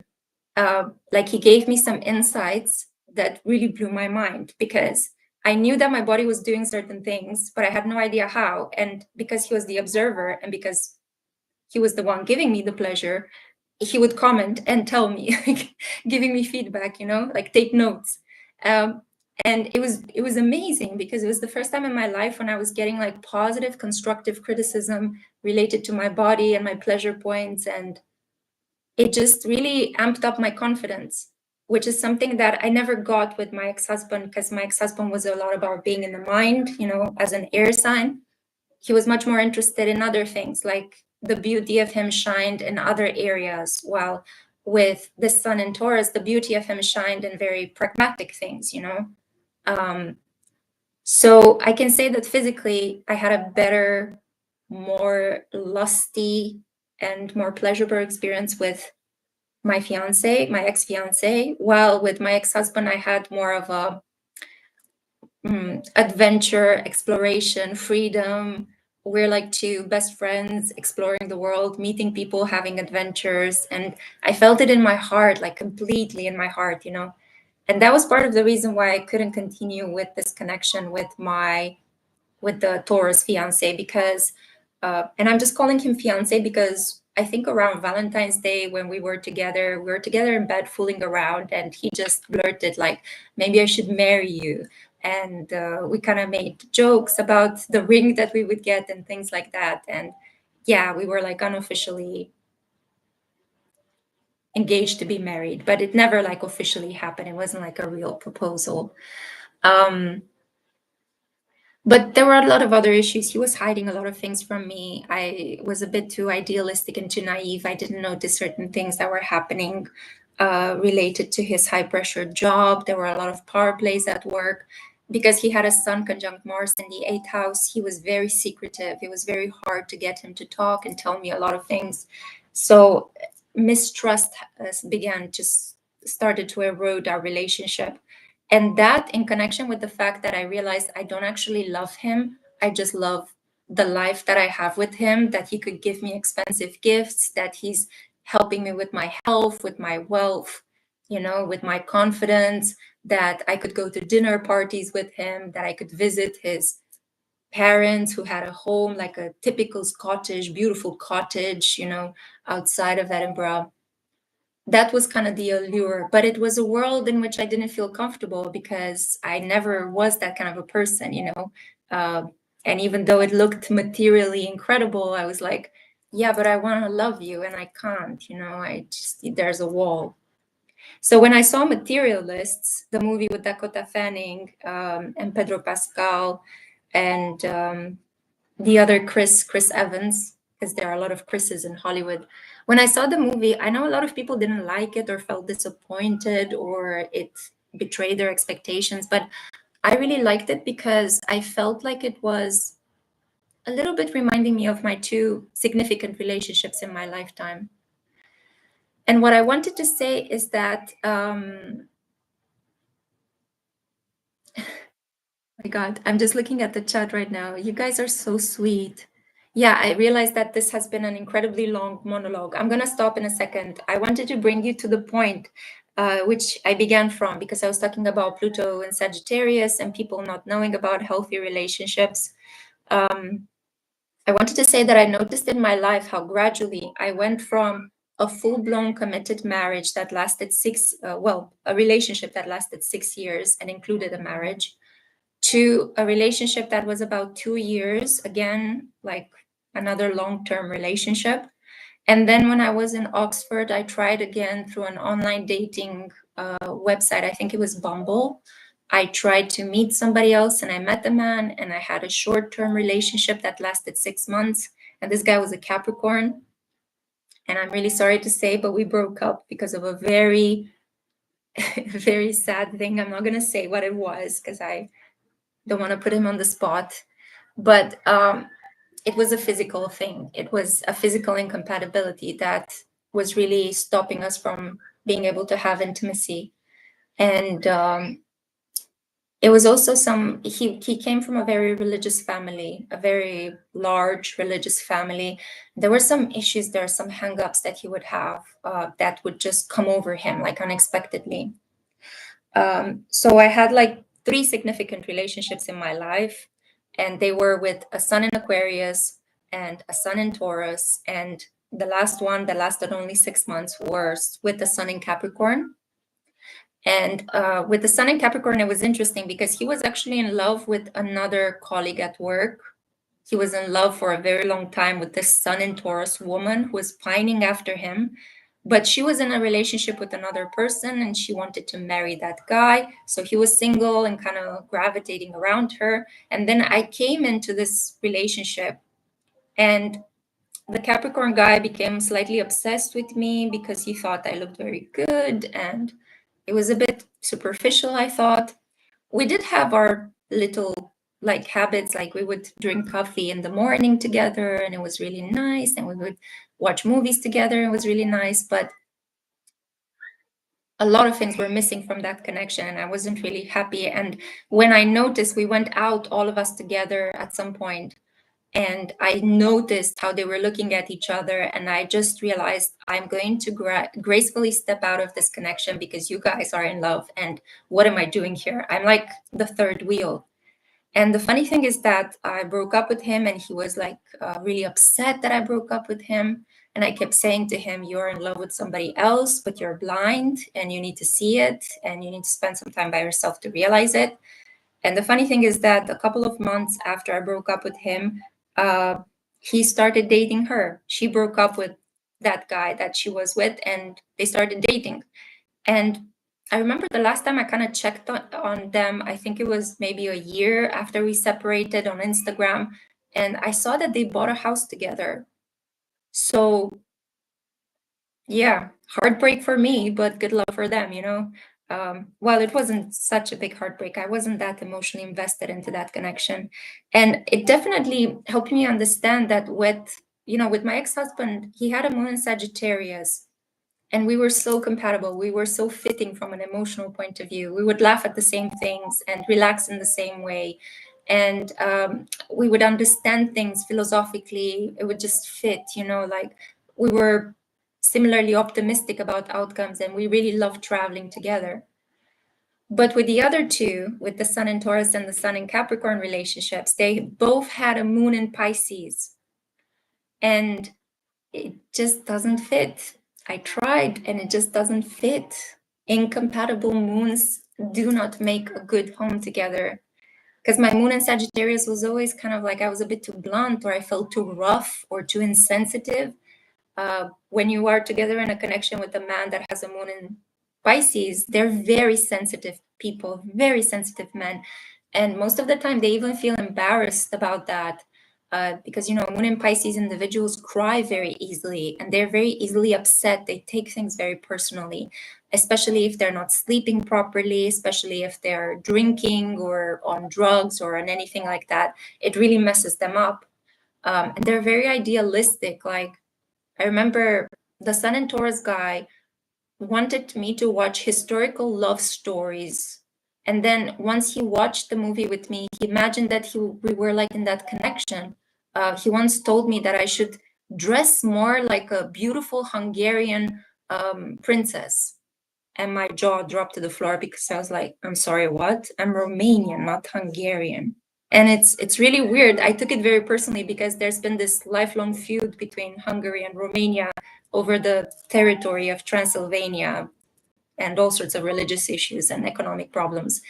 But it was just so weird. Like, he pictured me in these idealistic, politically incorrect fantasies. And yeah, I didn't know how to reply to these things, to these fantasies. I was just like, no, I'm here. I'm a flesh and blooded human being. This is who I am. And, I'm not going to dress up for you as a Hungarian princess, if my grandmother would hear that, she would have a heart attack in the grave. Yeah, so gradually as I moved through life, I noticed that the time I spent with men and my relationships diminished. And I ended up, when I moved to Romania, I ended up just having a friends with benefits. And this has been my last relationship. So when I'm like, even before, around 2019, I met this guy through this app, again, through an app, as you meet people in the modern age. And he was an Aries sun, and he was really fun and cool at the beginning. And he was a struggling actor that was trying to take these jobs to pay his rent. And he was living at home with his parents, and he wasn't in a good connection with them. And I really kind of took the connection very superficially. I was like, you know what? I can see that we're incompatible. I can see that your values are very different from mine. The background, the ambitions are very different, you know, because I met him at the point when I still wanted to travel and I still wanted to be part of academia. It was 2019. And we decided from the beginning just to have a connection in which we would bump bodies and that's it, you know. And the cool part about him is that he was very relaxed and open-minded. Not a lot of Romanian guys are open-minded with that, you know. And I love that about him. And he was just like, yeah, sure, you know, call me anytime, any hour of the day, when you are in town, when you are in the mood, and I'll be there knocking at your door. And that's exactly the kind of relationship that we had. Every 6 months, I would call him and he would just arrive at my doorstep with flowers and a bottle of wine. And we would just hit it off, you know, until we satisfied the need. And then we would kiss each other goodbye. And 6 months later, do the same thing again. And it was incredible that he always picked up. He never made me feel bad. He never felt like, oh, you're rejecting me or what? Or is that it? Is that everything I am to you? All that bullshit emotional manipulation, you know? No, he was just like super happy to see me, super happy to do the job, walked out. That's it. But he started having some sort of weird political views, and I gradually stopped being so into him. Like, there is a mental component to why you feel attracted to somebody, and sometimes when they expose values that are very blatantly xenophobic, racist, sexist, you know, it's kind of like everything inside of you clamps up, at least in my body, you know. So there were other things, like the fact that he was living with his parents. Sure, not ideal, but I can get over that, you know. The fact that he was a struggling actor, he was penniless most of the time. Sure, I can get over that, you know.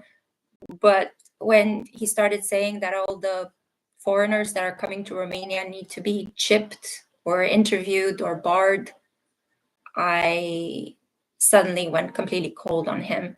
And practically the last time when I had any sort of sensual exchange with any person, it was with him, and it was in April 2021. And it was so sad that it completely demoralized me. I was just like, you know what? I'm not going to be able to do this anymore. I can't separate my body from my feelings. And I'm just going to go back on my initial schedule, which was waiting for my lover, the person that's meant for me, the person that fits for me, the person that I will have feelings for, because I'm not going to compromise my feelings over my body. I'm just going to have, you know, coupling with feelings. I don't want to split anymore. And it so happens that since April 2021, I wasn't able to meet anybody else. It's just been a process of just waiting. And I said to myself, you know, this is important. And I'm doing a lot of healing work, and I'm actually going through a lot of other different experiences in my life. And work is really meaningful and satisfying. So I'm just going to wait as long as it takes, you know, but I'm not going to split myself anymore, because it was really damaging me. It was really hurting me. Like, you can do these one night stands from time to time, you know. There is this bodily, physical, hormonal need, and I don't judge anybody who wants to just get off, you know. But at some point, you have to draw the line, because it's becoming a lifestyle, and it's really interfering with your other values and your energy and other things that really matter to you. It's separating you from your heart, from your spirituality, if you just keep, you know, treating sex like it's just bumping uglies, you know. So yeah, I wanted to become whole again, and I'm still in the process of becoming whole, and a lot of my energy creatively is being used in other things. But yeah, that's the reason I have been single for all this time, and I'm still waiting to meet a partner that kind of helps me feel here first and then there, you know, not the other way around. So this has been the trajectory of my relationships. He's giving the ick, chipped and bar. Yeah, exactly. Yeah, no, he had some very weird ideas. Um, yeah, so mostly these were the connections. It's just so sad to look back and to understand that you went from a long-term connection to a slightly shorter long-term connection to a short-term connection to a friends with benefit situation to nothing. That's kind of the thing that I was thinking about. But at the same time, I'm incredibly grateful for all of the experiences that I had.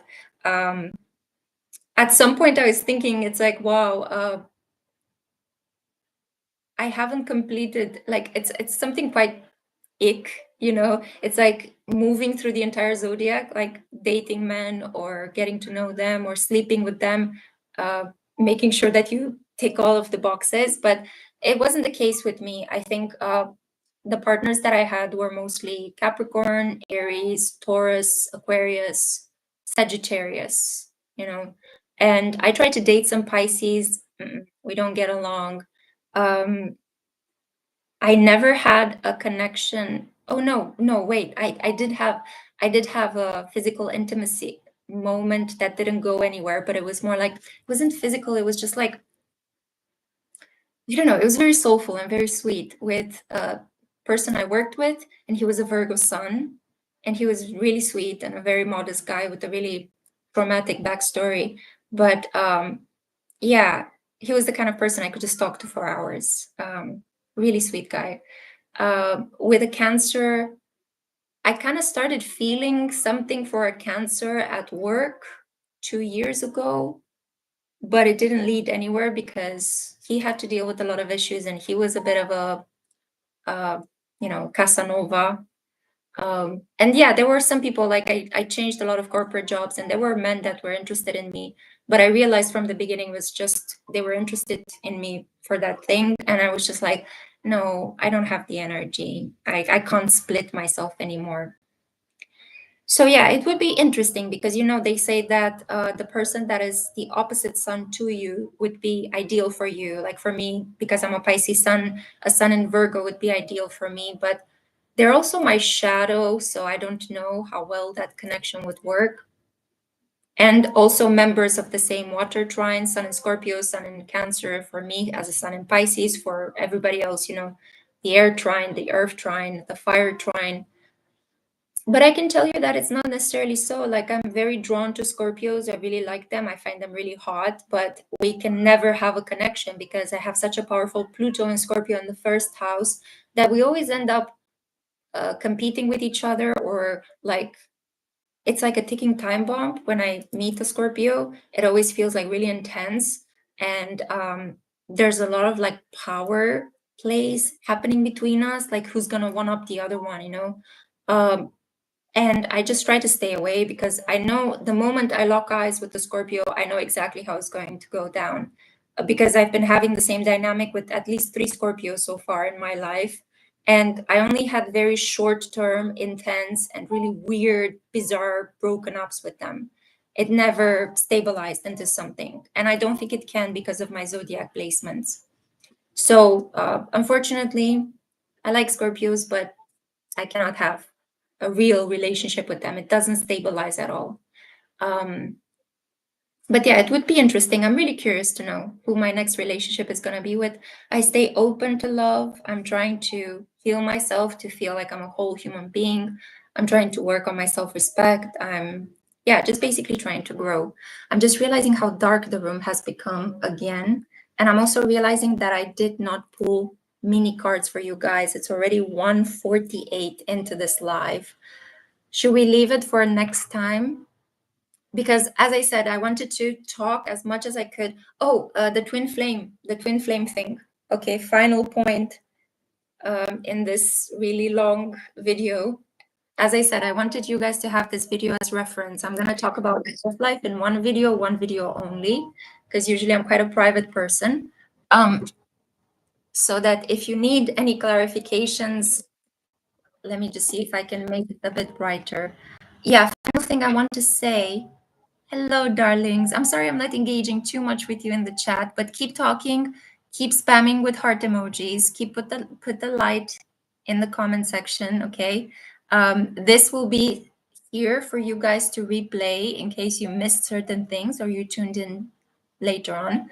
I just wanted to have this as a reference point. So I wanted to create a video, talk to you about my love trajectory, and then you can come back to this video anytime you want, okay? And we will do like the mini readings next time. I promise you, okay? So now, because we have the full moon and the new moon lives, you get to see me more often in these lives and my crazy hair.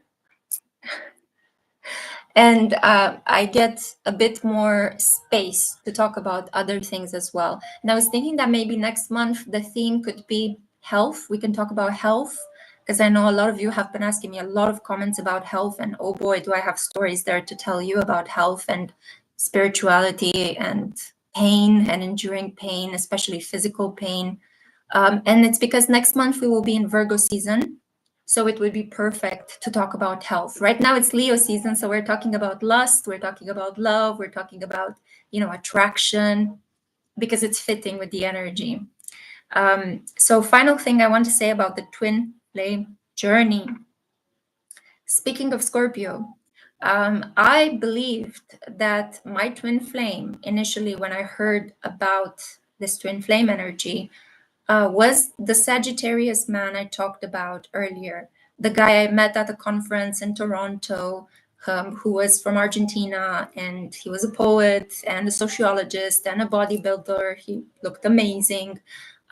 He also had an ascendant in Pisces, so he had like a softness about him, which made the fact that he was jacked up with muscles and the fact that he was creating art and writing poems at the same time, it was just like, I don't know, strength, super masculine strength combined with a lot of sensitivity. It was just mwah, perfect man.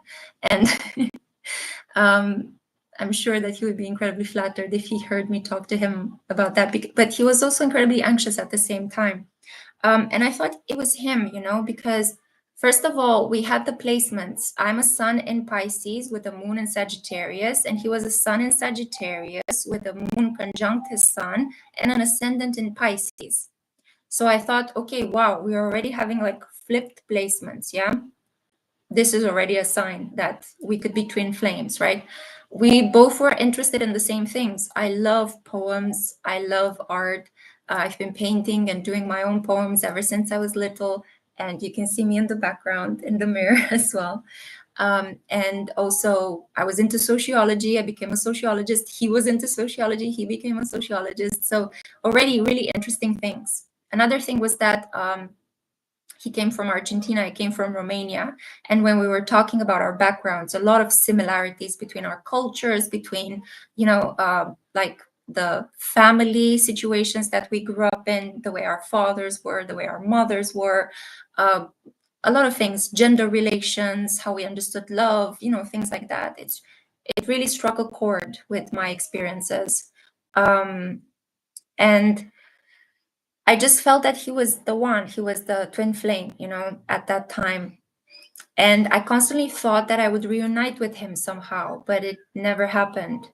And after we had that connection, I decided to quit my job in Oxford, where I was teaching, and to come back home to Romania. And that was around 2018, 2019. I had a career break year because my mother got really sick and I was really worried that she may die. So I moved to Romania. I also wanted to press the pause button on my career because I was having arguments with my boss. And I didn't know what I wanted to do anymore. Do I continue to stay in academia? Do I change my priorities? I was beginning to be obsessed with tarot and astrology. I opened up this space. I launched the Spiritual Social in January of 2019. So all of a sudden, it's like I was being redirected. And as this redirection was happening, I was at home, I was reconnecting with my family, trying to do something different. I started like meeting people on this online dating app, and one of them really stood out, and it was the Scorpio guy who had a moon in Leo and an ascendant in Sagittarius. And it was like I don't know, it was fireworks. Ever since I saw his picture, I was like, oh my God. Like, I don't know, it was just instant familiarity or like instant fire. I don't know how to explain it. And he was very good looking. And he is a little bit of a known person. I'm not going to give too many details, but he's an athlete. And yeah, we basically had these encounters. We would meet up at nighttime at my place and talk for hours and then, you know, have intimate intercourse. And it was just like when he touched me, it was like fireworks. I don't understand. Like my whole body was shivering. It was just so weird. I never had that. And he just made me feel very held somehow. And he had these really dark black eyes. And it was just like you were looking into, I don't know, the void. That's how it felt. Like I looked into his eyes and I saw the cosmos and the void. And it was just so weird. And that's when I changed my mind and I thought, could it have been that the Sagittarius guy was just a false twin flame? And maybe this guy is my actual twin flame? Because a string of events happened with him that were very weird. Like he got into a car crash. And again, it was like all sorts of weird things. Like he had to have some medical procedures, and the medical procedures came really negatively. Like they told him that he has some tumors. And it was just really like weird. Like we met, it was explosive, it was intense. And all of a sudden his health started deteriorating. And he was also a little bit dramatic and kind of pushing me away. The closer we got, the more intimate we become, the more he freaked out and pushing me away. And yeah, it was really weird. Like around the time when I was with him, I also got the opportunity to come to work in Sweden. And I couldn't miss that opportunity. It was too good to be true. So I took it. And this meant that I separated from him and that he really took it very personally.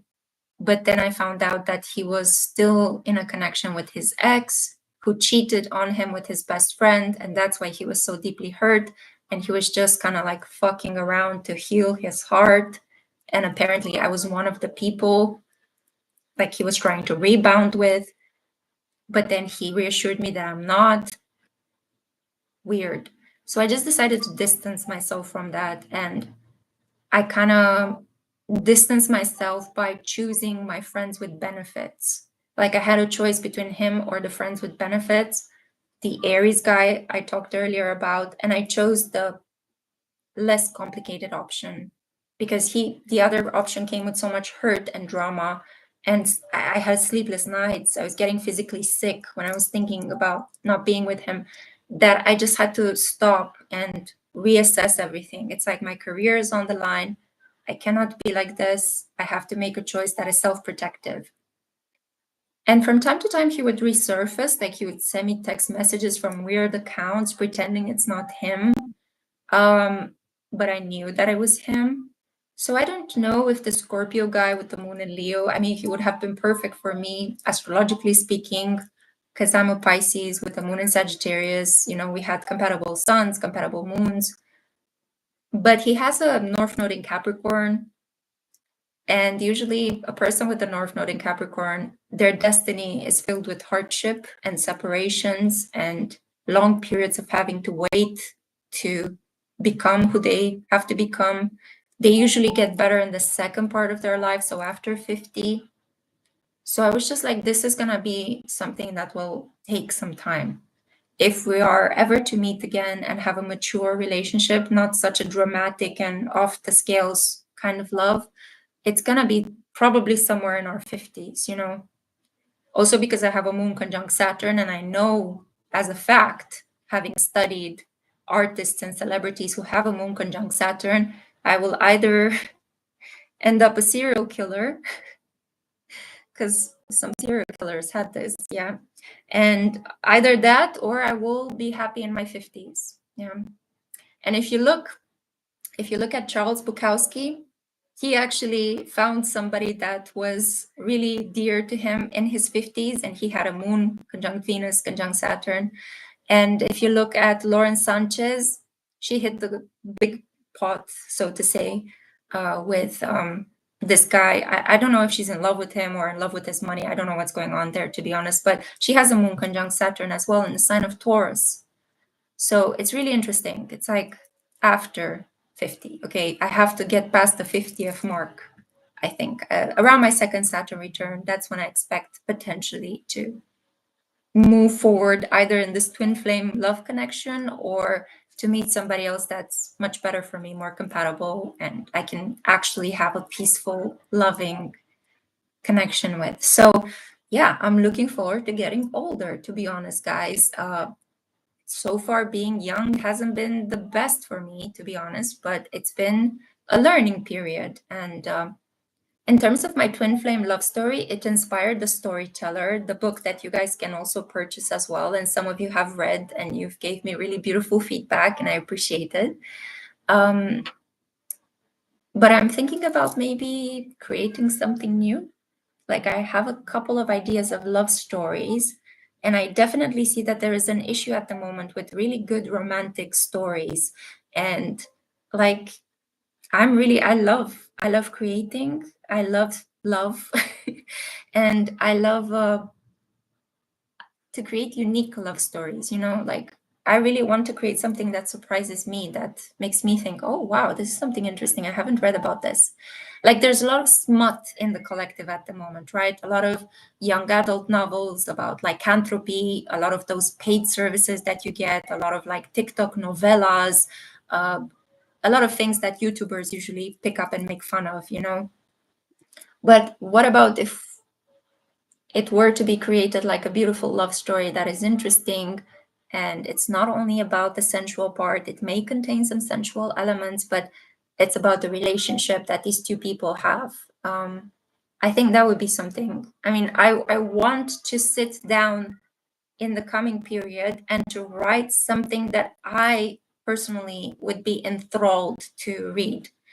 And I can say with confidence that so far in my life, I have read enough of a variety of different genres, both good books and bad books, short books, long books, series, all sorts of things, to kind of have an idea of what would be good and what would be bad, what would be, you know, marketable, what would be not.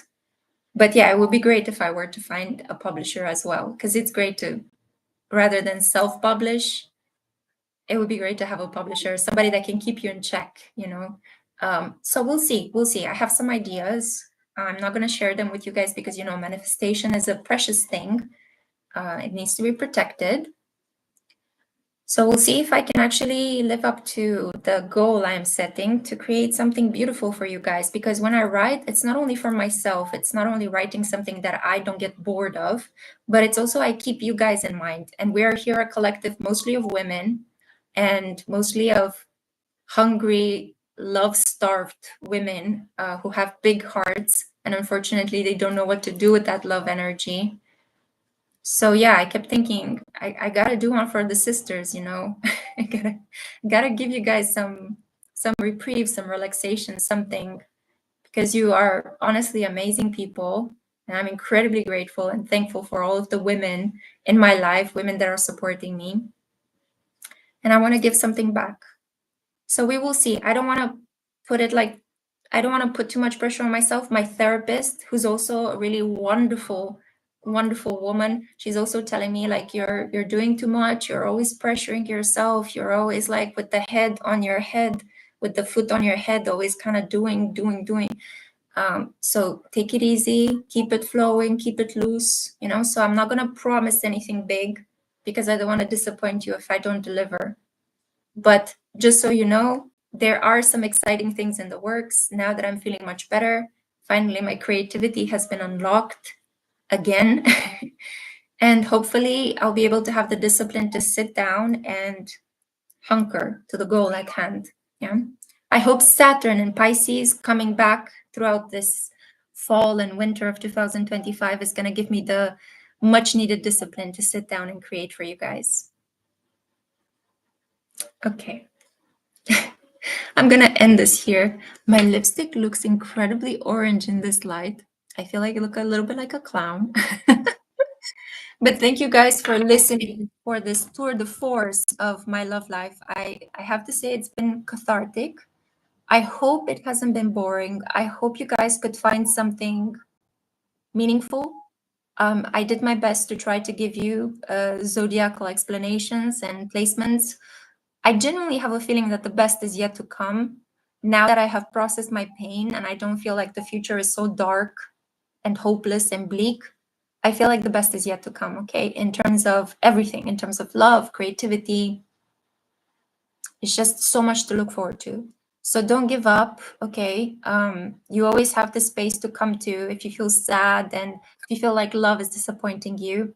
I have a very beautiful pick a card reading coming for you guys tomorrow. I had a couple of weird readings this week because Mercury was retrograde and I didn't feel like I could sit down and talk to you guys about love like we used to because I didn't want to make blunders. It's the same with the spiritual cosmos. The spiritual cosmos hasn't been updated throughout this Mercury retrograde because it's more of a fact-based analysis and I don't want to make mistakes. So I took my time, but I have the analysis of some really beautiful people. I have Dua Lipa and Caleb Turner, beautiful people, gorgeous charts. I cannot wait to talk about their love. I want to talk about Ryan Gosling and Eva Mendes because they're one of my favorite couples and I love them. They are the epitome of a Pisces and a Scorpio being able to live together, which I want to talk about. I have, of course, Neptune and Aries. I need to upload there as well. And yeah, a lot more of the requested pick a cards are coming my way, coming your way. They were already my way. Also, I've been very prolific on the Eden nearby. I've been updating with all sorts of vlogs. Somebody requested that I do a vlog of my apartment.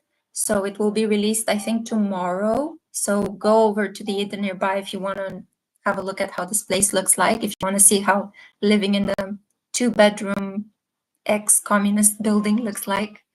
And I will be taking more trips. I have a couple of trips scheduled. So more vlogs with places in Romania, if you're curious about that. And of course, the Paint With Me series, which I need to complete. And on Lexi Games, I'm releasing videos every 2 days. It's still the older videos that I had on the Eden nearby, which I transported to this new channel. But I think they end, like the whole backlog catalog ends on September. So from September, I'm going to be recording new material and I have some amazing games I want to share with you guys. We're going to do Cyberpunk 2077. We're going to do Disco Elysium, which I'm going to do my best to record without crying because, my God, that game is phenomenal. It's like reading a really good book, you know, or like watching a really cult movie. It's so good. And a lot of other like cozy farm simulator type of games, you know, that I discovered, and a lot more detective games. I stumbled upon the treasure trove of games from Wadget Eye, and oh my God, amazing stories, so amazing detective stories. So exciting things are coming. I'm managing at the moment 4 YouTube channels, so please bear with me. Whenever I don't upload on one channel, check me out on the other channels because I'm sure that one of them is growing while the other ones are a little bit silent. It's just I want to give myself space to express my personality and everything I like without constraints. I know that YouTube rewards consistency and people appreciate consistency, but I don't just want to put work that is qualitatively shit just for the sake of putting it. I want to do work when I feel called, when I feel inspired, when I feel that I have something valuable to say. This is going to tank my ad revenue. I am already being hit. I am not making that much, almost nothing at all from Google anymore. But I don't care. I'm willing to make this financial sacrifice because I feel that it's important for me to do work that is good for you, for me, not work that is just let's keep rolling videos one after the other because, you know, we need the space for advertisers to put their commercials on. You know, I don't want to be that kind of a person. So yeah. Good. I think I'm going to shut up because I have tired myself down. I love you guys. Thank you once again for being here. I promise you, I swear, hand on heart, next time we're gonna do mini readings. Actually, next new moon, I'm going to begin with mini readings, and we will see how long we will do those. Because next new moon, I think it's going to be, so it's 2 weeks from now. And if I'm not mistaken, it's gonna be a new moon in Virgo, because it's Virgo season. Let me just give you the exact date so you know exactly when we're gonna meet again. But wait.